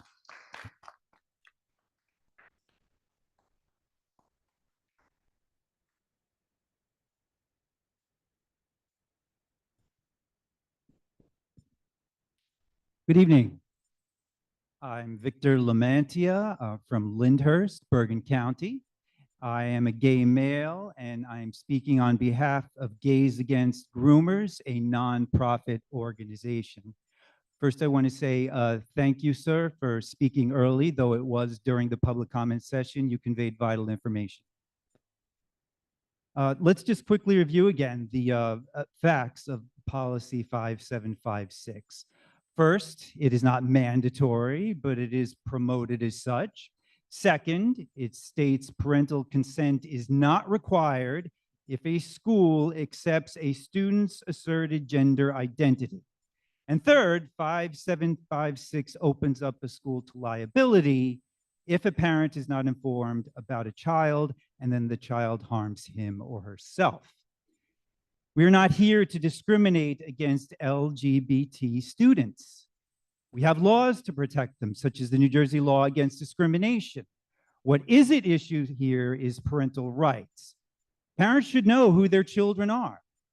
A few other districts adapted their policies to allow informing parents to be the rule and only make exception to this if there is evidence that informing parents would harm the child. And for daring to champion parental rights, these districts are being sued by the state attorney general. So if you repeal the policy, you have the right to do so. But if you change the policy, you will be sued by the state. 5756 says, due to a specific and compelling need, such as the health and safety of a student or an incident of bias-related crime, the school district may be obligated to disclose a student's status. So only when it's an emergency and not before? Most of the students are under 18 and therefore minors. Their brains are developing. They're figuring out who they are. Do we assume parents are too backward to deal with the child who might be struggling with gender identity? It is disgraceful that parents are being called haters and bigots for wanting to be informed about the well-being of their children, shouted down and interrupted for exercising their right to free speech in the time allotted. 5756 also states the school district shall allow a transgender student to use a restroom or locker room based on the student's gender identity. So no concern necessary for the comfort and safety of girls who are also a protected class? What if a biological boy claiming to be a girl uses the girl's bathroom? I think the parents might want to know about that too. Lastly, the policy says that social and emotional learning, or SEL, concepts should be incorporated into school culture and curricula. Some argue this is disguised Marxist ideology, indoctrinating students to see themselves as victims or oppressors. How about teaching students to be proactive and encouraging them to be the best they can be, as we've always done? I advocate the board repeal 5756, not only to shield itself from liability, but also because by not informing parents, as one concerned parent pointed out, it prevents trans kids from getting the help they need. Thank you.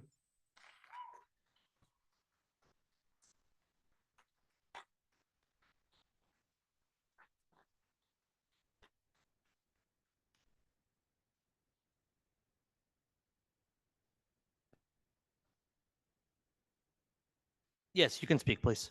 I think we're Just far wanted to enough chat. along. Thank you. Thank you. Jacob Pender, Rutgers, New Brunswick. I just want to talk about the elephant in the room, which is those test scores. Those were fantastic. Just want to point that out. Let's just start off.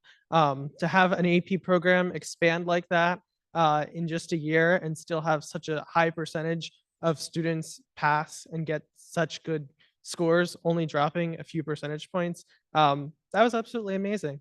I enjoyed that presentation, but I am here to talk about policy 5756, unfortunately. And I really wanted to talk about what comes next. So if policy 5756 is repealed, what happens tomorrow? When a student comes in tomorrow and tells their teacher, I am using a different name, I'm using different pronouns, what happens? The current wording in policy 5756 prevents that teacher from telling the parents. According to New Jersey state law, that is still what the teacher would have to do. So why is that any different? What is repealing 5756? Will teachers start calling parents? Will they start telling parents these things? I think if we were repealing 5756 and we were just going based off of New Jersey law, I think we need new wording reflecting the laws of New Jersey in Homedale to be passed before repealing 5756. If we do want to repeal this, that's fine. But what is in place? What happens if a transgender student wants to use the bathroom? Are they not going to be allowed to? Is there going to be some teacher? Is there going to be some staff member who is checking, who's looking at this child's genitals? How would we be checking this? Who would be doing this? If we repeal it today, when the students come into school tomorrow, what does that look like? What does that look like for them if we have no wording to replace the policy of 5756? Have there been open discussions with the parents? Have there been open discussions with the students, with the staff of the school to discuss this, discuss how, when they come in tomorrow, when they come in to do their work, when students come in to learn, how they're going to be affected by repealing this? I think these are all things that we need to consider going forward, and we need to table this discussion until there is a plan in place for that, and put it to rest for now. And lastly, I'd just like to say that as of this year, Homedale's amount of money that they get from the state increased 15% from 4 million to almost 5 million. So I know there's some board members who don't like to listen to people who are not from the town, but if you don't like to listen to us, then maybe consider returning that almost $5 million that you took from me and from all the other people sitting in the audience and all the other people in New Jersey who are funding your school district for those really awesome AP scores and SAT scores and the New Jersey state testing, whatever that, the park or whatever that is now. Those are great scores. Want to reiterate that. Thank you. Thank you.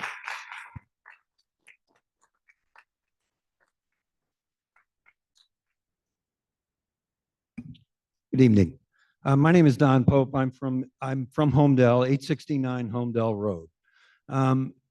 In regards to the family environment and the parental notification, I have a gay daughter and I have a non-binary grandchild. And I'm very happy with my little non-traditional family, by the way.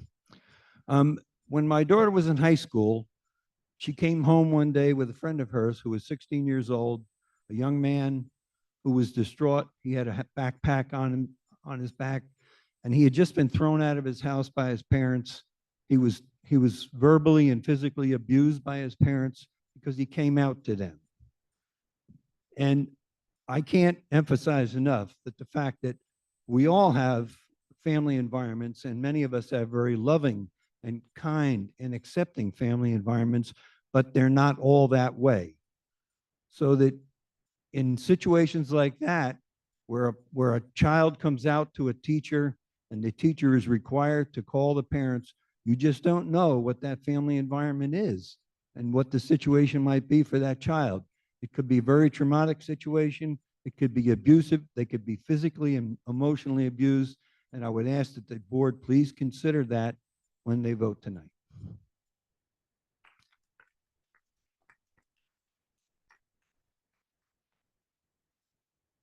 Are we to the non-Homedale people? I don't want to cut in. Yes, please. I think we're fine now. Thank you. Okay, I live in the small town come metropolis of Matawan, down the lane there. And first I want to thank you for your efforts to try to stop the suicide, the horrible problem that we have, the epidemic of suicide. Oh, You sorry. need to speak to the mic. Thanks. I just want to thank you all for your efforts to stem the tide of this horrible suicide epidemic. And I don't support bullying for anyone if they're gay or transsexual or straight or anything like that. And unfortunately, I was a victim of bullying as a child. It blew me out of school, actually. So the point I want to make is I come from an America where people were allowed to have different opinions and they didn't have to hate each other. And it wasn't this circus the media is creating where we're supposed to be against one another. That's essentially Marxism or communism, the rich against the poor, Black against the white, the proletariat against the intelligentsia. This is something that we're being dragged into to destroy our country, I feel. And also, when did children wake up and become adults?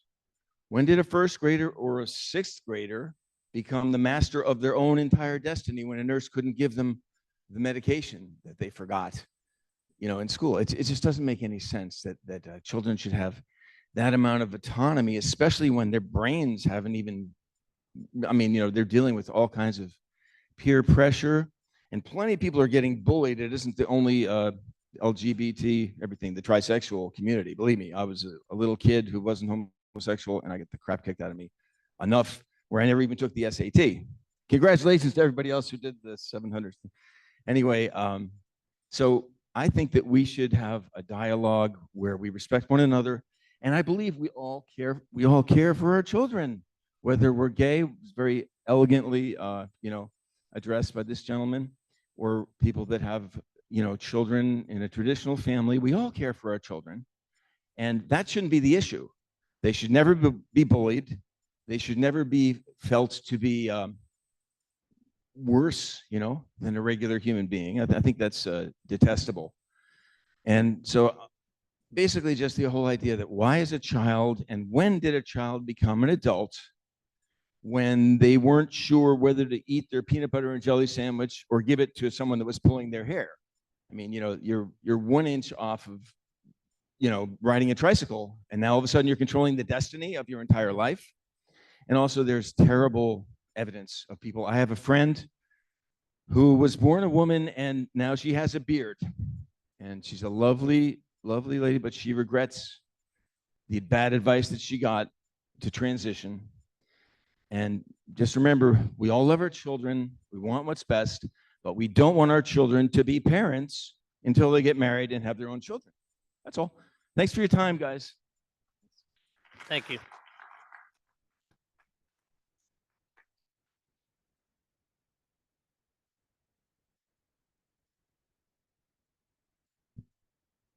Hi, I'm just here speaking for myself. I don't represent anyone. As a trans woman and someone who sat in a lot of... Miss, can I ask for your name and address, please? Oh, I'm sorry. Miranda Lukeman. Say again. Miranda Lukeman. Address? Oh, I'd rather not give that. What's that? Yes, we do. Oh, you do? Okay, Rumson. Sadly, it's in we do. Rumson. I don't want to give the... Just the town. Town's fine. Oh, okay, yeah, Rumson. Okay, Thank you very much. So I've been in lots of PFLAG groups with parents and children who are trans, and the parents really hate it at first. So I just want to mention that. So I'm not here to talk about policy because everyone's talked about that and very well. I don't want to debate my existence or the existence of my siblings. This is about the unspoken part of the so-called parents' rights groups in Monmouth County. 1 month ago, I decided to counter-protest a rally staged by one of these groups. I interrupted a speech by a local politician by calling out, "Why do you hate trans people?"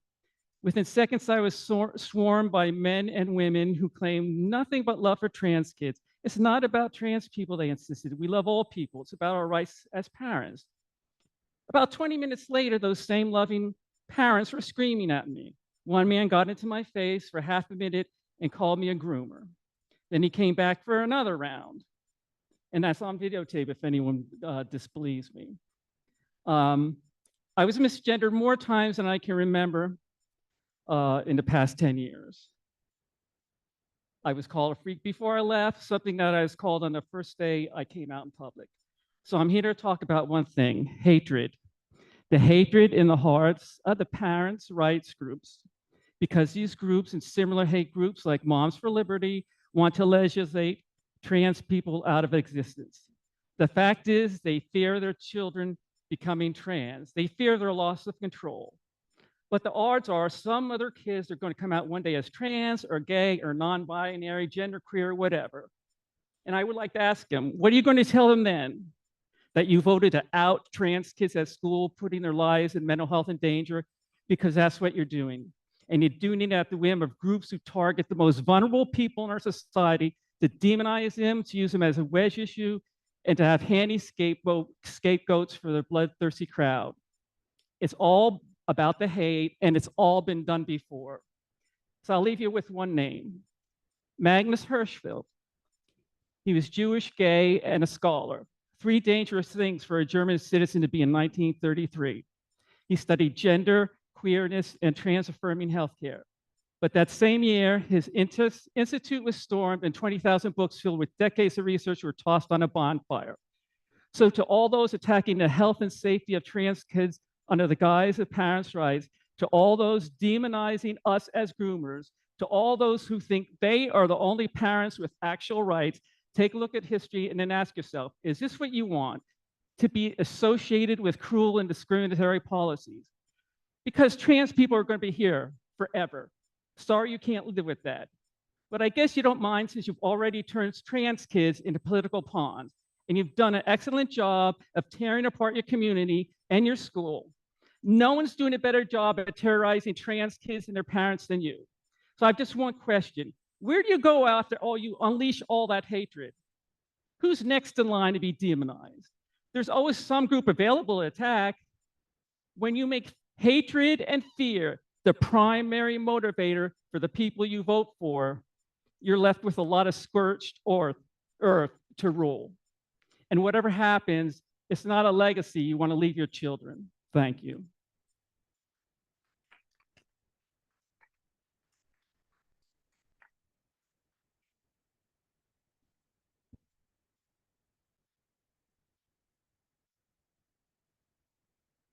Good evening. I'm Kim Lindley. I'm from Old Bridge, New Jersey, former special education teacher. This conversation is very diverse, and I thank you for taking the time. Children, as has been spoken about, is that my 27-year-old, I'm still telling her under my house, my rules. So how can you ask a 3-year-old or a 5-year-old what their questions? They're very easily led. Especially there's a communication gap between a teacher, parent, and a child. And a child looks up to the parent. Every elementary teacher, in my opinion, knows that child is running home and telling mom. So that's where distraction comes. And also in the Bible, it says in Psalm 127:3, behold, children are a gift of the Lord.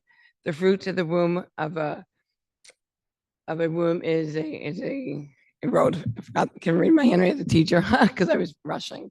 But also today I was reading in CBN News, a teacher in California, the conversation, the title of the topic is teacher who refuses to lie to parents about kid gender identifies wins major victory. This attorney, it's from 9/26/23 from CBN News. The attorney, as he was speaking, there's a clip with more information, which I won't get into. But as I continue, it says this is a trifecta, the attorney that I was saying, because it affects the teacher, the parent. So those rights and also crosses federal levels.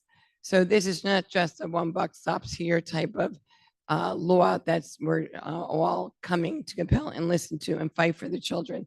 And as a special ed teacher, all the children are different. They grow at different rates, different modalities, and they can't express themselves. And as a teenager, what teenager knows what to do? So that's where we're there for as parents from 0 to 18. And even then, we all know as parents, adulting is a lovely thing because you're still always a parent, no matter how old. And the love of a child, we all have it and we all discussed it. And it's listening. But the main concern here is the separation of the parent and the teacher and the child. Because how can that child have the best education if the child and the parent don't have that communication, if it's not clear cut? And also in Philadelphia, they had in high school, I don't know the name of the town right now, but it was maybe 2 weeks ago, high school students went out. If my daughter was in a school where she felt uncomfortable going to the bathroom, I am sure going to be involved, especially as being a teacher, but a mom. So who are they supposed to depend on? The children, the high school children. Those children, they don't have someone to speak up for. So it's a complicated issue. However, it's so important that the communication lines be there and the rights of the parent, and it's constitutional. So that's all I really have, nothing written, as you can tell, because I'm floundering around. But the point as like the teacher that I really went into was inspired to learn, but diversification. It's life. So we need to be able to hear and speak. And if we can't do that, we're not going to get anywhere. It's just going to be chaos. But we can't lose focus of the child, not the topic, and the rights of the parents. Thank you very much for your time and effort. Thank you.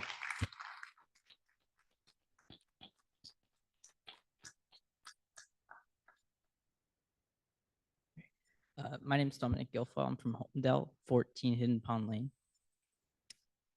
I'm a senior at Homedale High School. Too long. He's got you. Thank you. I'm a senior at Homedale High School, and Homedale is the only school district I have known. This is my 15th and final year as a Homedale student. I started in pre-K 3. I am also a transgender man, meaning I was assigned female at birth, but have since transitioned to a man. My guidance counselor was the first adult at school who I told about my gender identity. During my freshman meeting, that conversation consisted of her asking a few open-ended questions to understand both my safety and when and how I had known that I was transgender. There was never a discussion of hormones or surgery or anything else besides her making sure I was safe and supported and knew how I wanted to approach names and pronouns at school and in communications with my parents. I walked out of that meeting shaking from nerves, but smiling so hard. Had she been made or felt pressured to turn around and tell my parents before I was ready, I never would have shown my face in guidance again. The trust that I have been told time and time again to have in staff, counselors in particular, would have been broken. And I am one of too few who have a safe and loving home to go home to. Her support, without the pressure of feeling like I needed to tell my parents immediately, or that she was obligated or felt pressured to communicate this with my parents despite my wishes, helped me gain the confidence to come out to my parents and later at school prior to the beginning of my sophomore year. The first day of school, something I had dreaded for years because of constantly having to introduce myself as and hear my legal name, was for once something I looked forward to. School got easier. I went out and made friends and actually participated in activities outside of the house. My mom said that it was the first time she had seen me truly smile in years.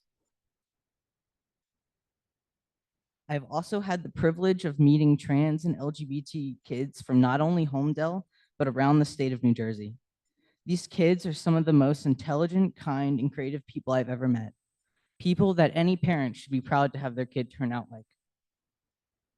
For too many of them, school is the only place that they can be themselves because it is unsafe to do so at home.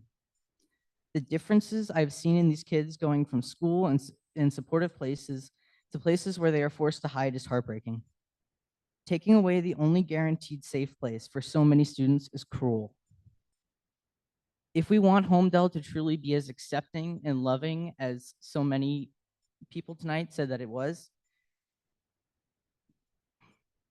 we need to keep policy 5756 in place to protect trans kids and other children as well. Thank you. Thank you.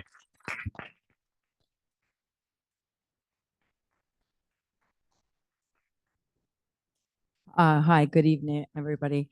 My name is Angelique Volpe. I live in Cold Snack, New Jersey. I appreciate you giving me the opportunity to speak in your district tonight. I want to also thank you for your service to the community. Cold Snack, we recently abolished the policy 5756 and are very, very proud and glad to be one of the first districts to scrap this policy.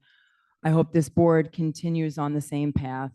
I came here tonight to support the loving parents of Homedale and ask you to do the right thing and abolish it tonight as well. Nobody replaces a parent, and it's not the state's job to raise our children. This policy is harmful to the family unit and has no business in our public schools. Please don't be bullied into keeping the policy in the name of discrimination.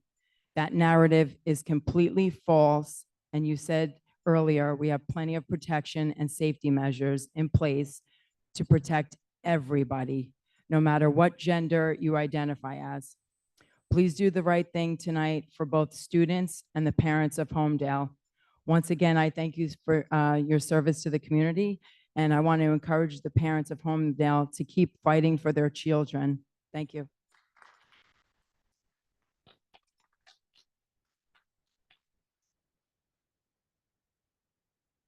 Good evening, Christine Guilfoyle, 14 Hidden Pond Lane, Homedale.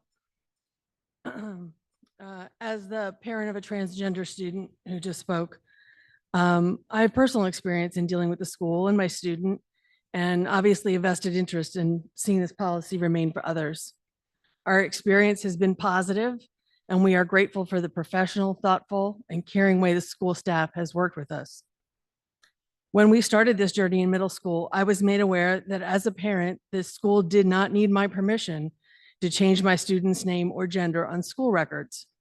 I was not happy about this. Like a lot of parents that spoke last week and tonight, I was upset that something seemingly so important did not require my approval. What I have come to realize is that these protections are not for families like mine or a lot of other Homedale families. We have a loving, supportive relationship with our children, and it is safe to come home to us with this information. We have the benefit of a large accepting network of family and friends too. The sad truth is that not everyone does. This policy protects that child, the most vulnerable. It does not exclude the parents, but seeks to create a space to support the student. I feel like there were some misconceptions that were said tonight and last week that I feel is important to clarify. That this policy prohibits the school from telling the parent. As I read it and as I understand it, that's not the case. It doesn't require them, does not require the school to tell you. It simply gives everybody time to figure out what the safest and most appropriate way to have that conversation is. I also heard that it's an opportunity for the school to advocate for surgical or medical interventions, that some slippery slope, that we go from changing pronouns in school to all kinds of surgery and everything else.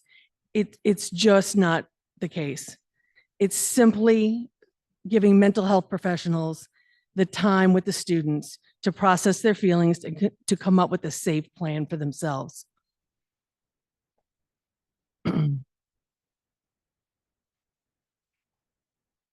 Christine, can I ask you to finish up? Absolutely. Thank you. It creates an atmosphere of inclusion and safety for all children. I'm reminded of the mother who spoke last week about her daughter with disabilities. When we create a school atmosphere of support and inclusion for one group, it has a ripple effect for all groups. The suicide rates have been discussed, but just one I want to leave you with that hasn't been said.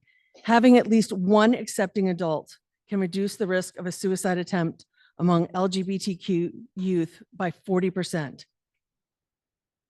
That's a lot. Safe schools, save lives. Please keep the policy. Thank you.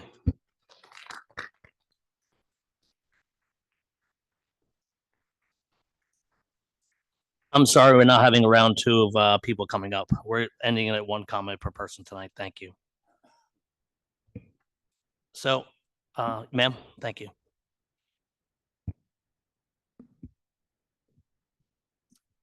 Phyllis Camera, One Round Hill Court, Colton. Parents in Homedale and around the state of New Jersey want transparency.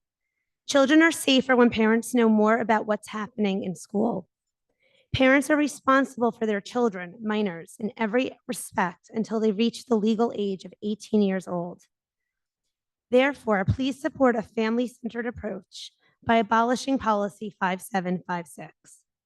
There should never be a policy that deliberately keeps parents uninformed about the well-being of their children, particularly in the case of a child experiencing gender dysphoria. Children who believe in the Tooth Fairy, Santa Claus, the Easter Bunny, as well as middle and high school students, do not have the mental, emotional, or intellectual maturity to decide what their parents should and should not know when it comes to their health and well-being. Marlborough School Board Attorney Mark Zittimer stated, Keeping parents in the dark about important issues involving their children is counterintuitive and contrary to well-established U.S. Supreme Court case law that says that parents have a constitutional right to direct and control the upbringing of their children.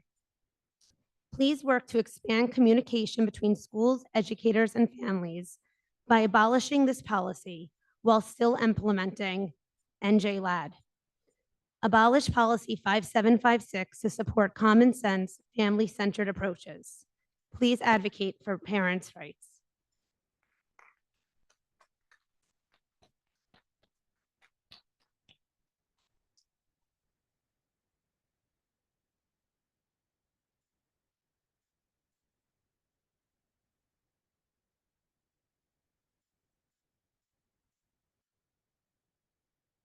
Good evening. My name is Ron Mack. I'm from Matawan. Thank you for the service you do here.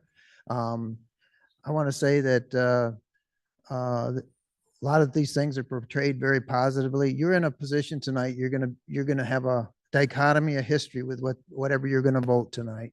It'll go one way or the other. Everything's portrayed as being very rosy on the LGBTQ policies and the outcomes of it. I caution you to Google Chloe Cole. The outcome's not positive. This is a growing industry, $2.1 billion industry, and it's growing. Legally, things are happening where Chloe Cole has gone back. She had this, we're talking about minors. Most of the students are minors. And she's going back and suing the people in her life that led her this way when she was a minor, and now she's an adult 5 years later. Legally, consider where we're headed with this, because if they're going to come back 5 years later and start suing doctors and others, this needs to be a part of the consideration. If you don't repeal it tonight, it stays in place de facto. Repeal it. Thank you.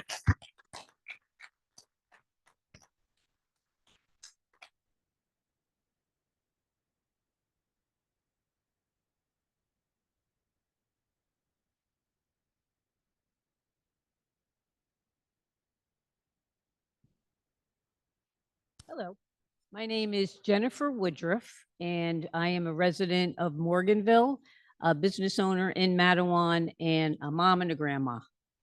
Thank you very much, board, for all you've done, your time dedication to the community, to the parents, and to the children. We appreciate it. It does not go unnoticed.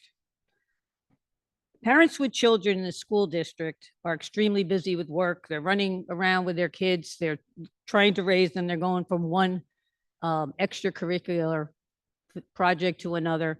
And when I talk to them about what's going on in the schools and the curriculum and this 5756 policy, they look at me in disbelief.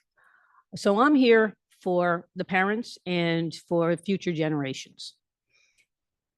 I speak on behalf of all the children who are vulnerable and do not have a voice. We need to protect all of God's children, including those who are confused about their gender identity. However, adopting 5756 is not the right way and will only lead to more confusion, hostility, increased bullying, and sexual harassment. We now know that this policy is not mandatory, but rather a guide. And I typically regard a guide as something that's positive to follow. Whether the 5756 policy is a guide to follow or mandatory is bizarre either way and should be disturbing to all parents. Parents are responsible for their children from the day they are born for a lifetime, emotionally and financially. Why the government thinks that they should be in charge of the students' emotional balance is beyond me. I just want to make some points. So many people said such great things. So I just want to make a couple of points and reiterate a few. As mentioned before, if anyone's read the 5756 policy, it's a job in itself. I don't know how the teachers are even going to follow it. It just puts an undue burden on the teachers when they're supposed to be teaching the 3 R's. Children are already protected, as it was mentioned before, under LAD and the anti-bullying laws. So why we need an extra policy, I don't know. It seems to me that this is almost like special rights rather than just everyone equal rights. And when did the children, as the gentleman John said before, when did the children start ruling what's going on and how I'm going to be treated and what do you want to call me and have special bathrooms and treat me? I just don't understand it. I think it's 25 plus years old you have to be before you can, scientists say, before you can really make good decisions. This policy teaches kids to lie to their parents. It has teachers being untrue to the parents. They talk about gender dysphoria. I talk about gender dysphoria. Gender dysphoria has risen 4,000% in the past 5 years. This is not an accident. This is by design, as the gentleman said before. TikTok, Snapchat, Instagram, they're all promoting this gender confusion. And I truly believe the drivers of this movement are sinister people who financially back major public entities. These people want to take control of our children at a young age when they are impressionable and vulnerable. This policy causes division within the schools, an adversarial relationship between a parent and a child, and only serves to fuel a dangerous environment and chaos. If we do not stop this agenda now, it'll only get worse, and it will not end well for the children. Woman said something before about children and hatred. I don't usually get offended, but it's not anything to do with this. We want the children to be safe. We want the children to be raised healthy and emotionally well. And the last thing we want to do is hide this stuff. And another thing is they talk about outing. If all these kids are allowed to use, If I can ask you pronouns- to I'm conclude sorry. your I comments, have to go? can you finish up? Yes. Please, thank you. As taxpayers, we are mandated to fund the public schools. Therefore, taxpayers have the right to voice their concerns on school policies, particularly when the interests of the innocent children are at hand. We urge you to follow Hanover's decision last night and repeal and abolish 5756. Thank you very much. Thank you.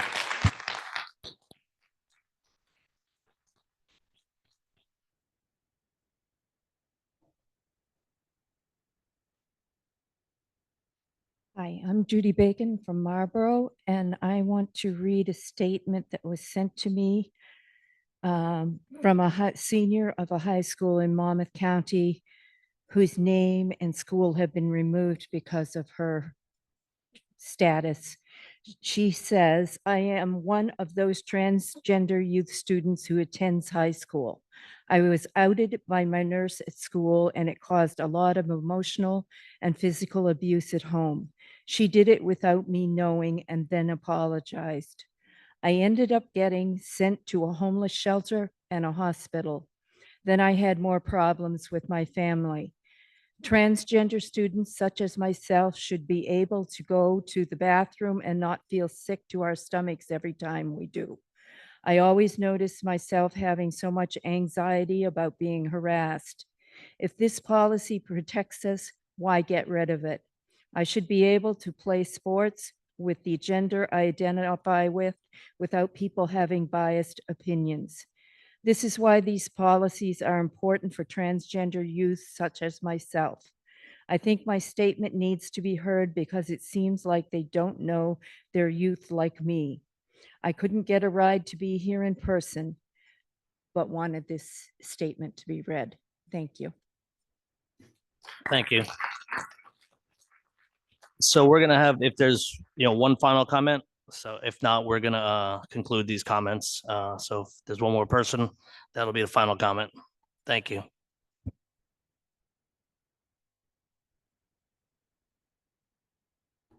Since you guys are a tie, we're gonna have 2 comments. A very equal broker here. Thank you. Okay, my name's Dan Finn, Aberdeen, father of 5, grandfather of 5, retired military. I need about 30 minutes just to unpack some of the misperceptions. You got false 3. statements. Okay. Since I became aware of what was actually in 5756, I've spent a lot of time and effort talking with teachers, board members, and administrators about how in the world this could happen. Unfortunately, most parents don't even know the facts about what's in this policy, or I think this place would be packed full of residents and concerned grandparents. I was asking the same question when the dictates of the state were forcing us all to wear unfitted cotton masks made in China that are like a chain link fence for mosquitoes.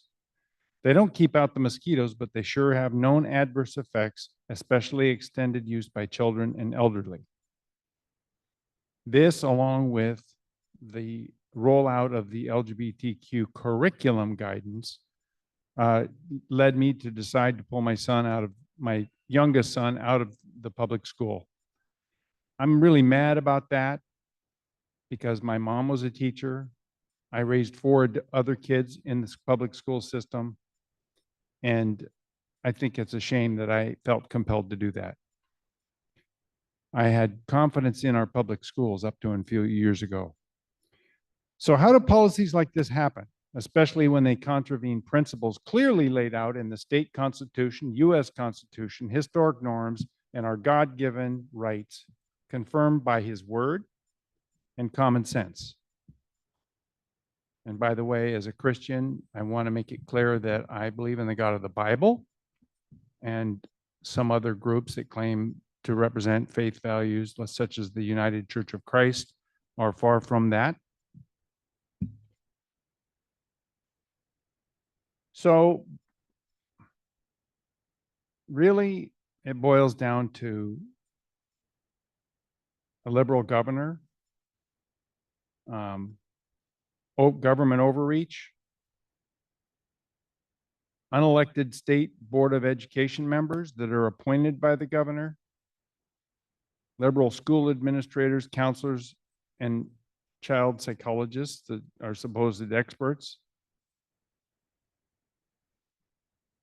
When you take God out of the school, you take values out of the school. When you take values out of the school, you take discernment and morality out of school. When you take discernment and morality out of school, you get harmful consequences and confusion.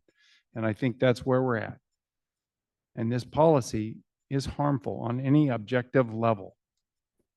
And the LAD is harmful, and that's a whole separate issue. But this thing about the bathrooms, all students may use the bathrooms according to their gender identity.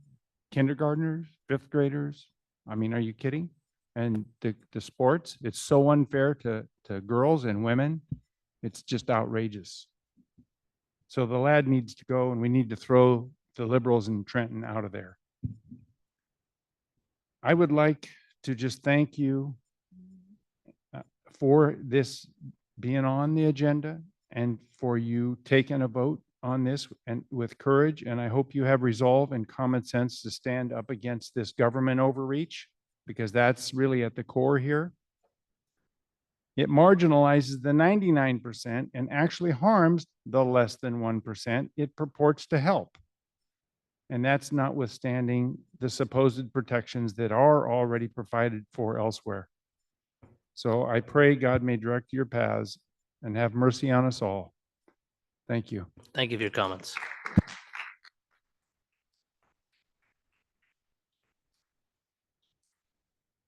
Hello, John Giampolo, Blue Hills Drive, Homedale, New Jersey. I think I don't need to tell this Board of Ed that this is government overreach. You already know that. I don't need to tell this Board of Education that the vast majority of Homedale parents want policy 5756 abolished. I think you all know that. I think you all know that during the last Board of Education election here in Homedale, the candidates that won the election were the candidates that prioritized parental rights in the face of this new sex ed mandate. You know that. And I think you know that the way each of you vote on this issue will not be forgotten by Homedale parents. Now, I see that this week, like last week, we have a number of activists who don't live in Homedale coming here to tell Homedale parents that we don't have the right to be notified by the school about our own children. We even heard a Homedale parent in favor of this policy say that, or rather, I should say, admit that it's not designed for parents like her. But in the rare instance when a child genuinely needs to be protected by their own parents, there's already laws and procedures in place to protect children from genuinely abusive parents. This policy is not designed for that and does not do that. Rather, this policy is designed to drive a wedge between the parents and their children, between all parents and their children, not simply any one selectively, not the very, very few or very, very rare instance where a child is facing genuinely abusive parents. That's not what it's tailored for. It's designed to apply to everyone. We've also heard some speakers say that this policy is not going to lead to gender affirming therapy or children receiving gender affirming therapy without parents' knowledge or consent. Really? Well, in a previous Board of Education meeting, I think you all remember that one of the books that was proposed to be implemented actually contained a 1-800 number for children to call to receive that type of gender affirming therapy without parents' knowledge or consent. We also heard some speakers say that you don't need the school to respect parents' rights and wishes to inform parents if their child comes to school asking to change their gender or whatnot. That they don't need the school to do that, because if the child behaves that way, then the parents are going to find out anyway. Well, if the parents are going to find out anyway, then what use is this policy to begin with? I think this Board of Education can see right through this policy to exactly what it is, and will vote appropriately. Thank you.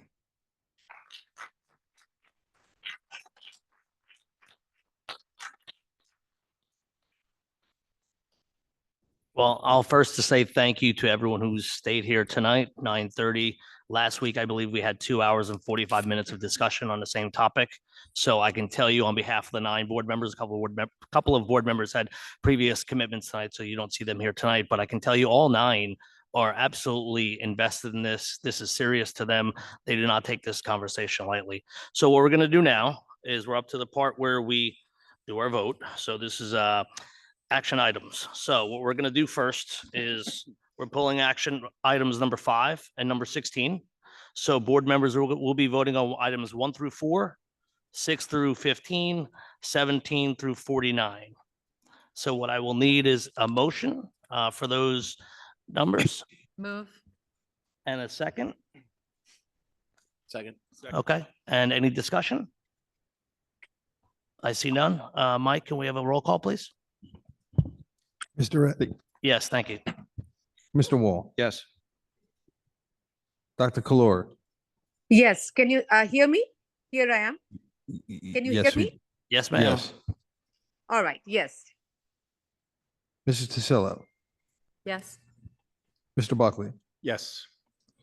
Mr. Damari, Yes. Mr. Mann. Yes. Motion passes. Thank you, Michael. Now we'll do item number 16. Acceptance of retirement, physical education teacher, Homedale High School. Whereas Miss Melinda Brenner has served Homedale Township Public Schools with distinction since September 1st, 2004. And whereas Miss Brenner has faithfully executed her duties with skill and competency. And whereas Miss Brenner has earned the respect of her colleagues and community residents. And whereas Miss Brenner has submitted a letter announcing her retirement from the Homedale Township School District effective October 1st, 2023. Can I have a motion? Motion. Can I have a second? Second. Any discussion? I see none. Michael, roll call. Hello. Mr. Reddy, Yes, and congratulations and thank you for your 20 years of service. Very much appreciated. Thank you. Mr. Wall, Sorry, yes, congratulations. Dr. Kalor, Yes, congratulations. Mrs. Tasillo, Yes, congratulations. Mr. Buckley, Yes, congratulations. Mr. Damari, Yes, congratulations. Mr. Mann. Yes, thank you and congratulations. Motion passes. Congratulations.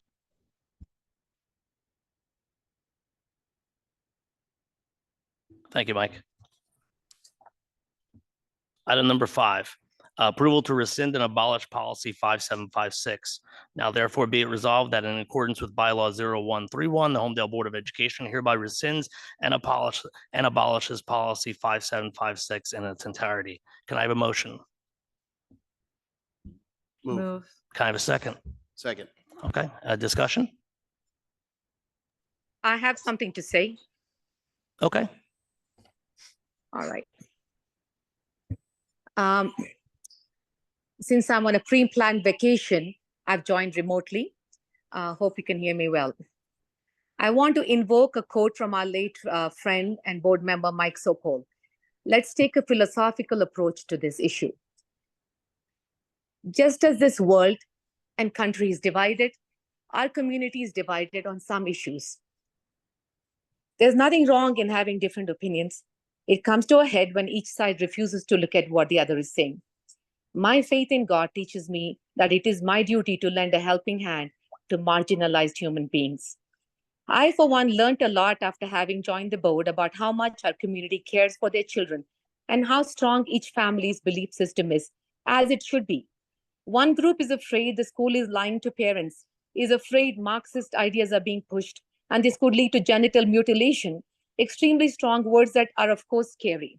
The other side is afraid for the child who has no other resort with an unsupportive family, a family that is not yet ready, or a child who is not yet ready to tell their family. Yet, even if the family were to turn out to be supportive later, as a student and mother just spoke, revealed to us. Historically, the LGBT community was treated with prejudice, and their fear is understandable. Instead of spreading the divide with fear and ending up with animosity, we could make an example of our community by making a decision that actually looks at both sides and bridges the gap. At the risk of sounding idealistic, I think we could start making history at this meeting. We could take time to see if we can set up a new policy that bridges the gap in the next 2 months and bring this up again in December, where concerns of both sides are equally addressed. I think village school and perhaps Indian Hill can be excluded. Maybe a time limit to the period of confidentiality can be given during which we can support, find resources for this child, or even counsel the student on how to tell her parents. Sorry about that. These are just a couple of...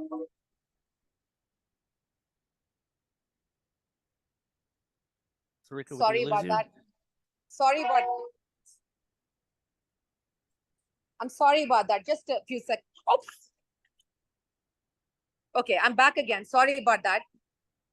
So anyway, when the new policy is in place, we can bring this up again. In the end, repealing the policy will not change anything. The teachers are not mandated to tell parents even if the policy is repealed. If the policy stays in place, teachers can use their discretion, especially if it affects the health, which of course would include possibility of hormonal treatments or surgery, to bring a case to the administration.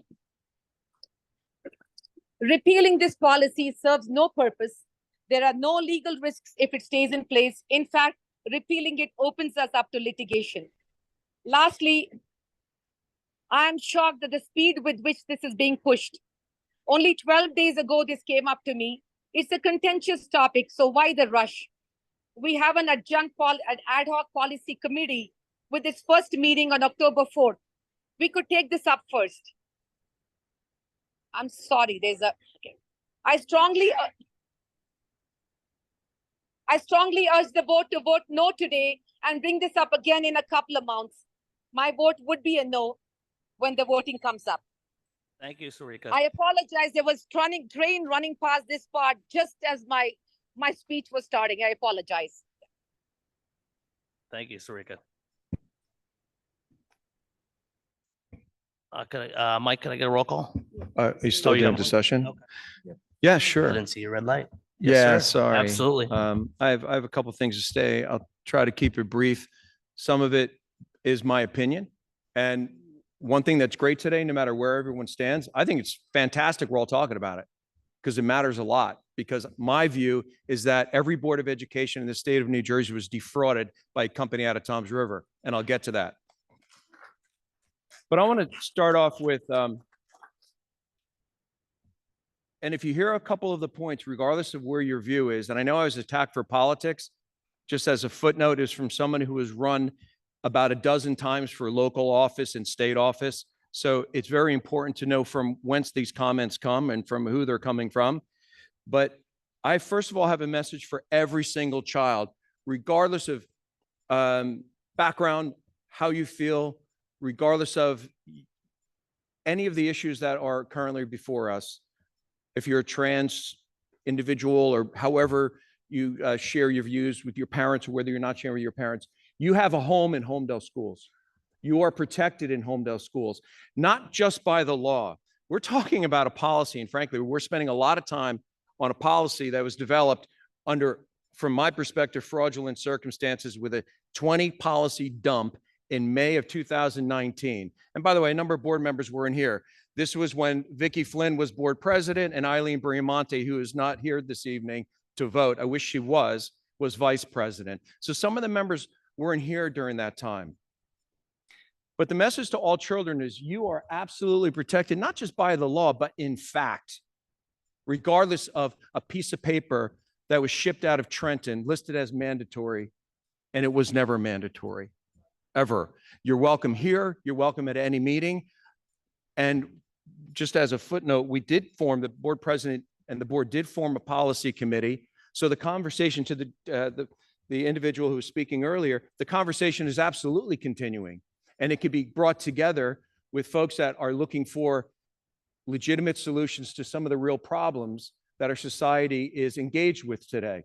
But I've got a couple questions. Where's High Tops tonight?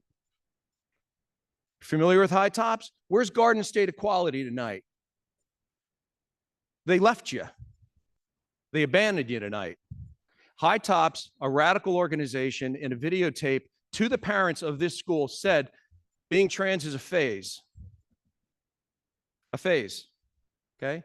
This is the same organization that was just outed, brutally outed, for the techniques they use, using racism, to dive into the classroom where you cannot opt out to get to the children. You may not call that grooming, but I'll sure as hell call it recruiting. Garden State Equality, the executive director, in a video, is interviewing a very, very young author who was assigned at conception, a girl, at conception, not paperwork in a hospital. That individual wrote a book called I Am a Prince. The Garden State Equality director, who should be in this room and is a coward for not being in this room, said that book should be in every child's room and every library in every school, and should be is easily read by children of all ages. And that drives a key point, which is appropriate, regardless of where you stand, which is what is not appropriate. And you may not call it grooming, but I'll be damned if they're not recruiting. So this individual who wrote this book was assigned female, had a double mastectomy,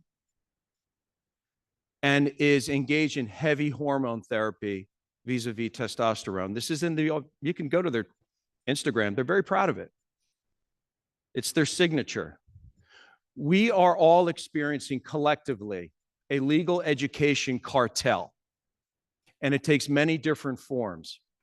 The policy itself we mentioned the policy. It was May 2019. That's a fact. It was drafted by Strauss Esme, which is not a state policy, contrary to the folks at UCC had said earlier. It's not a state policy. They listed it as mandatory, and it was dumped in.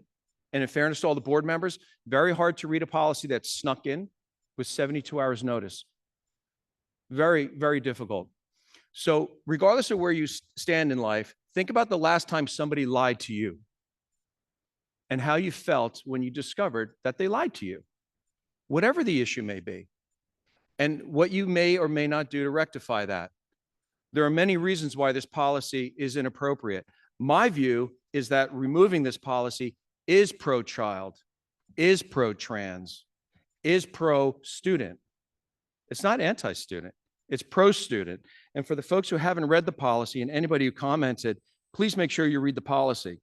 On the politics, if you take a close look, you need to look at Trenton. You know, it's interesting. Sometimes board members are attacked for being political. Politics have been a rancid part of Trenton politics for years. And it starts at the top with Phil Murphy. This is reality. The New Jersey Department of Education and the New Jersey Board of Education have been absolutely radicalized. If you read their minutes and you look at their membership, you will see precisely the politics that you abhor. We abhor it too. We would like to run under home rule a local district according to the families that pay the taxes, that fund the salaries and pay for the buildings and the things of that nature here. It should be for you. It should not be something different. We mentioned a little earlier the policy history. My view, my own individual view, is that Murphy is using this policy and the children as a proxy, frankly, to audition for president. It's no surprise to me that he would not care about gender mutilation when he doesn't care if your child is killed when it's simply on the other side of a womb 30 minutes earlier. It's no surprise to me while his wife is talking about maternal health. Yeah, that's Mr. precious. Wall. That's precious. Mr. Wall. So, yeah. I just want to, we're getting off. We need to be on point. I'll We stay. need to be, Okay, we need to please, stay, we please. just need to stay on point on our. You're welcome. Okay. Please. All right. So Please, Ladies and let the gentlemen, board member please. finish his comments. Thank you. I'll stay on point. Stop, please. Excuse me. Well, We listen. listened to everyone for an hour and a half here. You'll listen now. Otherwise, you are free to leave. Thank you. No, I'll say, listen, I think your comments are great. Barbara, I think your comments are fine too. I think the First Amendment is alive and well, and I'm perfectly okay with you attacking me from a chair. I don't mind. It's okay. If we don't have conversational friction, I'm getting there, but I just want to acknowledge you do have a right to speak, and the public forum is a great one, and the First Amendment matters a lot. But I'll get back to the policy. Thank you. And I'll make the attorney very happy. Thank you. The policy references transitions. I just got done telling you that the High Tops, the radical group that I warned this Board of Education about last year before they were brought here, and they were subsequently blown out because they weren't at all doing what they're supposed to be doing with what they referred to as our kiddos, okay? This group, losing my train of thought here, in the transitions of that policy, it's not clear at all if we're talking about chemical castration, double mastectomies, and other things of that nature. So there are a multitude of reasons to the individual's point, what's next after this? That conversation should continue. It's a legitimate conversation. All of the laws that are in place remain in place. The law against discrimination, civil rights, and a host of other rules and regulations. This is a safe place. I apologize to any student and any child in this district, and frankly, any district, that is being frightened by rhetoric and falsehoods. And that's why I pointed out, I think otherwise a good publication, but the editor could not have gotten it wrong today in the Asbury Park Press saying that we're removing protections. It's a flat out, either deliberate, maybe he just doesn't know, because the article itself was okay, but it deliberately frightens families and it isolates children. And that's wrong as well. And on the notion of, and I'll wrap up from the comments, that we are in a God's image. You better believe we're in God's image. And the UCC has an absolute right to convert in 2009 to the LGBTQ movement as well as Black Lives Matter, which by the way, is singularly devoted in their charter of destroying the traditional family unit and eliminating something they call heteronormativity. I can't even get the word right. Let's, Yeah, no, it's right. Mr. Wall, if we so- could stay on point on the vote for the policy, Yeah. please. Thank you. So in sum, it's broken. It was born of a lie. It was born of a small company in Toms River. The conversation should continue. the friction and the discussion should continue. I do think children are born in God's image. And I don't think that includes chemical castration and surgical mutilation, which is $1 billion business. And I think we can get it right on behalf of the parents and the children in this township. Thank you.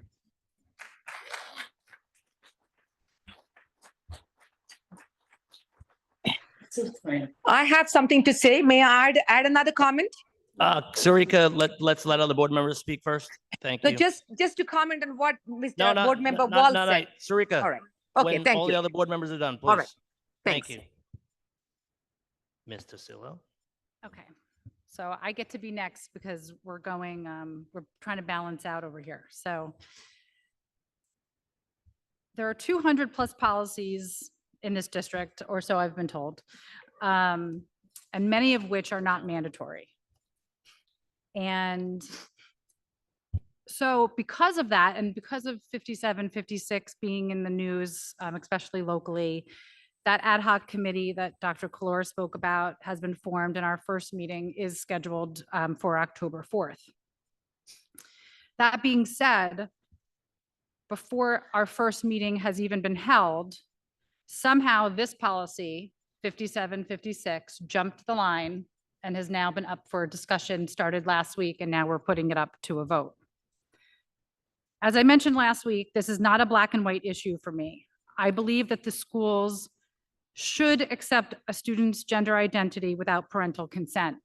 And somehow that line seems to be the one that really gets out of the picture. Everyone's talking about the parental rights, of which, with or without this policy, the parental rights or parental notification is staying exactly how it is, at the discretion of the school. That being said, as I did say last week, I do believe that below a certain age, I would love to see that parents are notified. Someone said, well, if my 4-year-old in preschool, but I would like to believe that at the discretion of our staff, if a 4, 5, 6, 7-year-old is talking about that it would be at their discretion to talk to the parents, in that case.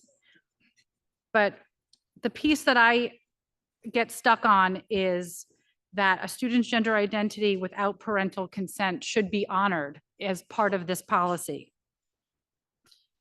That being said, this again brought up only about a week ago, and yet we are, in my mind, rushing into this, where Mr. Damari has done a ton of research on this topic and has found that, so what we're talking about right now and what we have adopted is the Strauss-Esme 5756. However, there is the NJSBA 5756 policy with wording and language more in line with what our current practice is in our school, starting with students who do not want their parents to know about their transgender status shall be addressed on a case-by-case basis, which is basically the policy or procedure, I would say, right now happening in our school. And there has been talk amongst board members about rescinding Strauss-Esme 5756 and replacing it with the New Jersey School Board's 5756. So it's my wish to keep this current policy in place for this month so that next month we can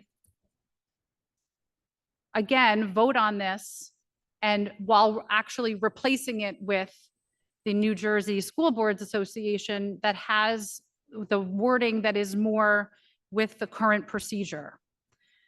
I feel that one piece of this, and I did not catch your name, but to the high school student that is in the audience that did speak, I applaud you for coming and speaking.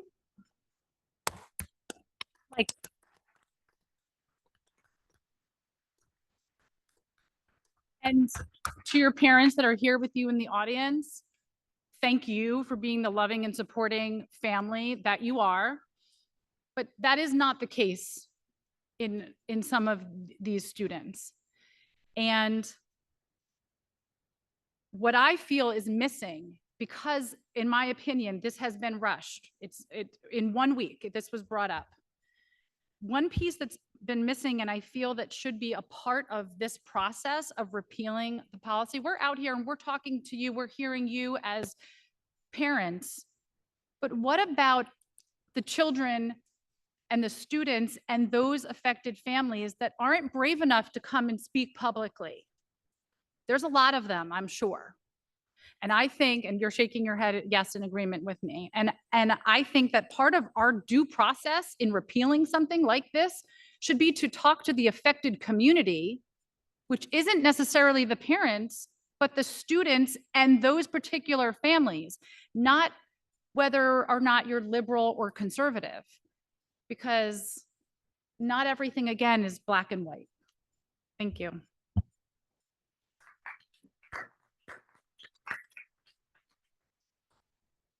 Thank you, Kim. I appreciate what you said there, Kim. Mr. Thanks. Chris. And Sarika. So I always like to just respond to some comments that were made. I appreciate everybody's opinions and comments.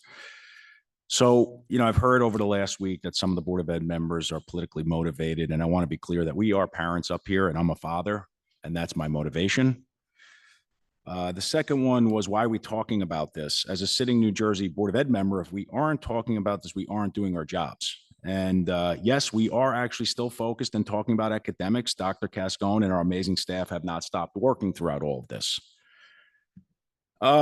We shouldn't be talking about sexual orientation and gender identity at these meetings, being us, we're adults. And I just asked those people to ask themselves, how do you think all the young children feel, kindergartners, first graders, second graders, when we're talking to them about these subjects? Because that's what's going on at the schools today. And it's really disappointing to hear comments that the school does not respect and welcome the LGBTQ plus community. This is absolutely false. The Homedale School District has shown that they have and will continue to show their love and respect for all children and families. So regarding the policy, there's a lot of this policy. Most of this policy I agree with, and that's all the laws and protection of transgender rights. These are just guidelines, though, and we follow these regardless of if the policy exists or not. But I'll explain to you why I oppose this policy and why I can't get behind it as it's written. The statement that no obligation to tell the parents, that's so open-ended and such a slippery slope. I ask myself, where do we go from here? I mean, that's like, where are we going? And also seeing all the exposure with the new health mandates that have come in and gotten to kids as young as kindergarten, I just start putting adding this all up, and it certainly concerns me as a parent and as just a citizen in our society today. I don't believe that this repealing is forced outing. When there's a situation where a child is not safe, the counselors already know that they're going to take a different approach to protect that child. And I'm certain everybody up here agrees to that. We want the school to act as a bridge to guide and help that student inform their parents when is the right time for them. But we've got to have that option there. Because I firmly believe that the best overall long-term outcome for that child is their parents being involved, and the parents also deserve this right as well. The second part of this policy that I really don't support is really the age groups that affects, and that's all students. So to even be sitting up here talking about this sort of stuff with 4-year-olds, it's kindergartners in first, second, third, and fourth, and fifth grade, village school in Indian Hill, unacceptable to me. I'm never going to get behind a policy that's going to include these young children. It's just so inappropriate. I don't need to explain why. Okay, I'm going to wrap it up here. Let's please stop yelling at each other. We're a wonderful community here. I've been around here for 45 years. I know we don't always agree, but we're a wonderful community. We need to start listening to each other and work together to create a community-based policy, find a middle ground, and I know that we can do this. Since the last meeting, I took the time to reach out people, many of them that are here tonight and spoke last meeting, that disagree with me. And I sat with a lot of them to really understand their perspective and share each other's thoughts. And I think we can continue to do this. It's okay to disagree, and we certainly need to respect this. A lot of what I heard are issues that actually are just, they're not getting repealed, okay? So we really need to stop highlighting these laws of discrimination, laws of anti-bullying, the facilities uses, being able to, people had made comments that if we repeal this, students can't use the bathrooms that they identify with. That's not a part. These are laws. They're guidelines that are in the policy. So where they're not being repealed. And I agree with what you had said earlier, that wouldn't it be great if we can amend and edit the policy real time? But unfortunately, the state has proven that that's not an option for us. So unfortunately, we can't get there that way. The only way we can get there is if we repeal it as it is today, and then just start getting to work to find a replacement. And I've talked to every member of this board. We all want to do that and find something that works for the community. So I'll finish in saying that I read a statement from another local superintendent, and it really resonated with me, and I just want to share it. I believe in addition to providing the safest environment for students, school districts are also accountable to our parents. We have a responsibility and a duty to communicate with parents all things about their children. This is not a choice, this is a duty, one that we should take very seriously. I'm confident that we can come together. We do have the policy committee, and I've said this before, Kim had mentioned it. I'll welcome community leaders from both sides. I'll welcome students that are a part of this community, teachers, staff, administration, board members. I think people in this community know that I will take the time to sit with you and listen and communicate and figure this out. So I think that's a great idea. We can create a pro-student, pro-parent policy that is best for the Homedale community, okay, the people of this community. So let's get that done. Thank you.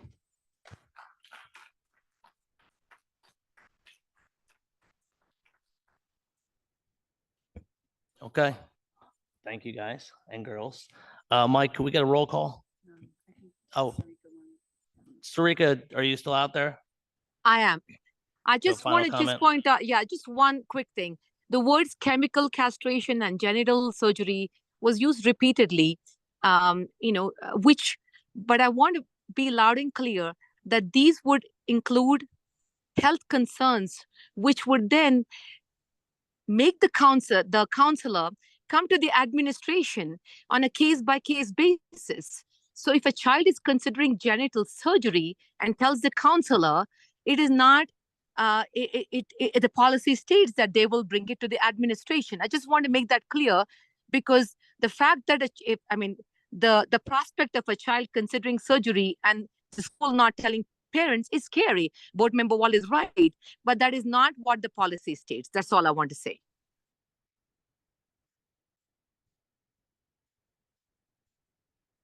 Thank you, Sarika.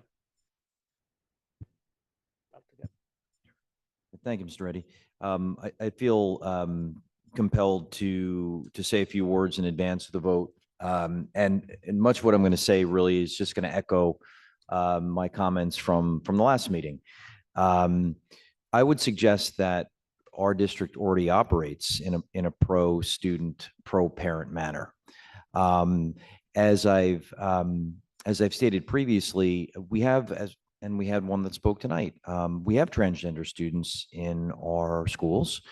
And notwithstanding the law, the lawsuit from 2005, which was obviously quite some time ago, our administration, our counseling staff have worked with those children to, as testified by the young man who was brave enough to speak tonight. I think when he described that interaction that occurred with the counselor, that's precisely how it happens, right? And notwithstanding, if in fact the board does repeal the policy, that is exactly how it's going to continue to happen. What that young man described, the approach is not going to change, case by case basis, always with the goal, sometimes in the immediacy, in the immediate term. But as soon as it is possible and safe to build that bridge to the parents. Mr. Howard is in the house, and Mr. Howard, who's actually our assistant superintendent, is actually a licensed therapist himself, referred to one of the ethical principles of school counseling. Am I getting that right, Mr. Howard? An ethical principle, right? And one of those ethical principles of a counselor is to always lean into and work with families, right? To not operate in isolation of the parents, but always be working. They have an ethical responsibility under their professional license to do that, right? So I think that's really powerful. So regardless of how the vote goes tonight, we will continue to work with transgender students in the same manner we have, in a pro-student and pro-family way. I would concur with Mr. Damari that I think should this policy be repealed, getting to work on drafting a policy that more accurately captures our current practices makes really good sense. Doing it in a way that is inclusive in terms of continuing to listen and learn from those impacted by it. But I can absolutely assure any student who might be listening live or recorded, for the entirety of my career, I've always strived to work closely with parents and to really support children and ensure that they feel safe and comfortable. And that's not going to change. So I just thought that was important to state. Thank you. Thank you, Dr. Gascon. Before we have a vote, I'm going to be very brief. I was up here in May of 2019, and I've been here for the last decade, basically. And I can tell you what Mr. Wall had said many times. We've gotten, and there are 200 plus policies. You could go look on our website. There's broken down into 10 different areas. We would get a lot of policies, and they're mandatory. We basically have no choice but to accept them and to accept them. But like Dr. Cascone said, we are going to treat all these students properly in the way we have do it, and the approach is correct. If it wasn't mandatory, I can tell you that board in 2019 wouldn't have accepted it. We would actually read the policy, looked at the policy, researched it, and went through it and see, okay, what makes sense for this district, for the kids and the students in this district. And like we said, and you've heard from so many people tonight, the current law is in place, the discrimination policies and everything else, that will stay in place. So all the students are still protected. And I can tell you, before 2019, we didn't have any issues that it came, at least from my perspective of being on the board for all those years. I cannot recall one email. And I can tell you, when there are issues, we hear from parents every day. I know I get emails every day. So I know it didn't all happen after 2019. And I can tell you it's going to stay the same this way. So I just wanted to say that. Mr. Petrizzo, can we have a roll call, please? Mr. Reddy, Yes. Mr. Wall, Yes. Dr. Kalor, No. Mrs. Tasillo, No. No. Mr. Buckley, Yes. Mr. Damari, Yes. Mr. Mann. Yes. Motion passes.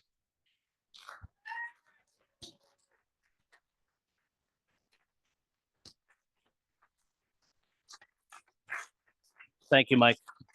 I would like to read a statement since we have been at this for a couple of hours. Ladies and gentlemen, esteemed members of the Homedale School community, I'd like to address the recent vote taken by the Homedale Board of Education. We understand that this decision has stirred discussion and inquiry within our community, and it is our responsibility to provide clarity and transparency. Our decision to rescind a board policy related to transgender students was influenced by a critical factor. It pertains to the initial communication of this policy to the Board of Education by our policy consultant, Strauss Esme, who indicated that this policy was legally mandated when in fact it was not. This crucial discrepancy denied the Homedale Board of Education the opportunity to thoroughly consider the policy as a whole. It is imperative that our community understands the context surrounding our decision. The Board of Education takes its role in policy development with utmost seriousness. Our objective is to create policies that not only adhere to legal requirements, but also strike a reasonable and equitable balance between students and parents' rights. It is essential to emphasize that the relevant federal and state statutes underpinning this policy remain in full effect. Our commitment as the Board of Education, along with our administration and staff, to operate in a strict alignment with these laws is unwavering. Our district's dedication to fostering safe and affirming spaces for all students remains resolute. The rescission of this policy should not be construed as a departure from this commitment. Rather, it presents us with an opportunity to reevaluate the policy from a more accurate perspective as an elective policy. We extend our heartfelt appreciation to all committee members and community members who have dedicated their time, provided input. We firmly believe that the resulting policy will be enriched through this collaborative effort. In the spirit of open dialogue and shared values, we pledge to engage with our community throughout this process. Your voices and perspectives are integral as we progress in reshaping a policy that reflects our collective commitment to the well-being of students in our community. I would also like to inform that the following due procedure, there'll be a second vote to confirm this rescission at the next Public Board of Education meeting. We value your participation in this democratic process, encourage you to continue to be actively engaged. And thank you for your attention and look forward to working with everyone for the betterment of this district. Thank you.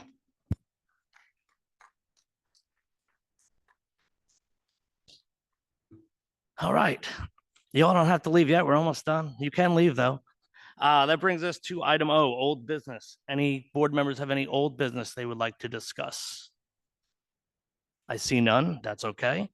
Any new business board members would like to discuss? Board Mr. President, Kennis? may I just share that the policy committee is set to meet on October 4th? I'm sorry, did you say No, that? that's good. Yeah, thank Oh, you. okay. The policy committee is set to meet next week. And really an open invitation from all of the speakers on either side of the issue to please contact us. Just follow on what Board Member Damari said. And I think the other board members have indicated. We're here together. Let's get it right. It's next week. And let's keep the communication open. Even if the communication has friction to it, that's okay. That's how you make a real good policy that looks out for all of the folks involved. So let's please keep the lines of communication open. They don't have to always be, polite. When you feel strenuous about something, you should share what you're thinking. And then we'll be reporting back to the board at a future date, in public. Thank you very much. Thank you, Terrence. That brings us to the final part of the agenda. Questions or comments from the public? I see none. Thank you very much. Oh, okay. I thought you were leaving. My Rutgers friend. I like it. Name and address or home? or- Yeah, Jacob Pender, Rutgers, New Brunswick. I think my main thing is to ask a question or for a point of order is this policy was rescinded, but there will be a second vote at the next meeting. Does this policy, is it still in effect? Is 5756 in place tomorrow when students go back to school? Yes, to answer your question, the policy requires a second vote by the bylaw that this board has adopted. It does require a confirming vote. Thank you. Then in that case, I would like to address the board members who addressed me and their comments. And I just wanted to explain exactly what I meant. And that is not that we should have 5756 in place, that we need to be repealing it now. 5756 has been in place since 2019. If there is a rush to get rid of it, and this is the only way that we can make a new policy by getting rid of an old policy, I don't understand that. If we're going to have a policy committee that's going to be meeting in, I'm not exactly sure when they said it's going to be meeting, why not let that happen first? Please consider allowing that policy committee to meet first, to come up with that new policy before rescinding 5756, which has been in place for the past 4 years. It's been in place. It seems that it won't actually affect, repealing it won't actually affect what is happening in the schools. It provides a guidance for the teachers, for the parents, for the staff, for the students in the district. If we're not going to have any guidance at all, that leaves a gray area, that leaves ethics violations, that leads to lawsuits. Let's keep that policy in place until we can have that policy committee meeting, until we can discuss these issues. And so that way, the faculty, the staff, the people up here that are giving these great test scores, I'm going to keep alluding to these test scores because they really are great. The people who are doing those, give them that guidance. Keep that guidance until there is a new policy that they can read, that they can see, this is how I handle this situation. I'm going to be a public educator in a few years. And if I were in this situation, if I were a teacher, if I were an administrator, a school counselor in this situation, I would not know what to do without having a policy in place to handle these issues. Please consider keeping this in place until we can have that policy committee meeting, until we can talk this through, talk this out. There's no need to rush this. Thank you. Thank you. All right. Well, Seeing no more comments, we do not have to adjourn into executive session. So can I get a motion to adjourn? Move. Can I get a second? Thank you for coming out, everyone. Have a good night.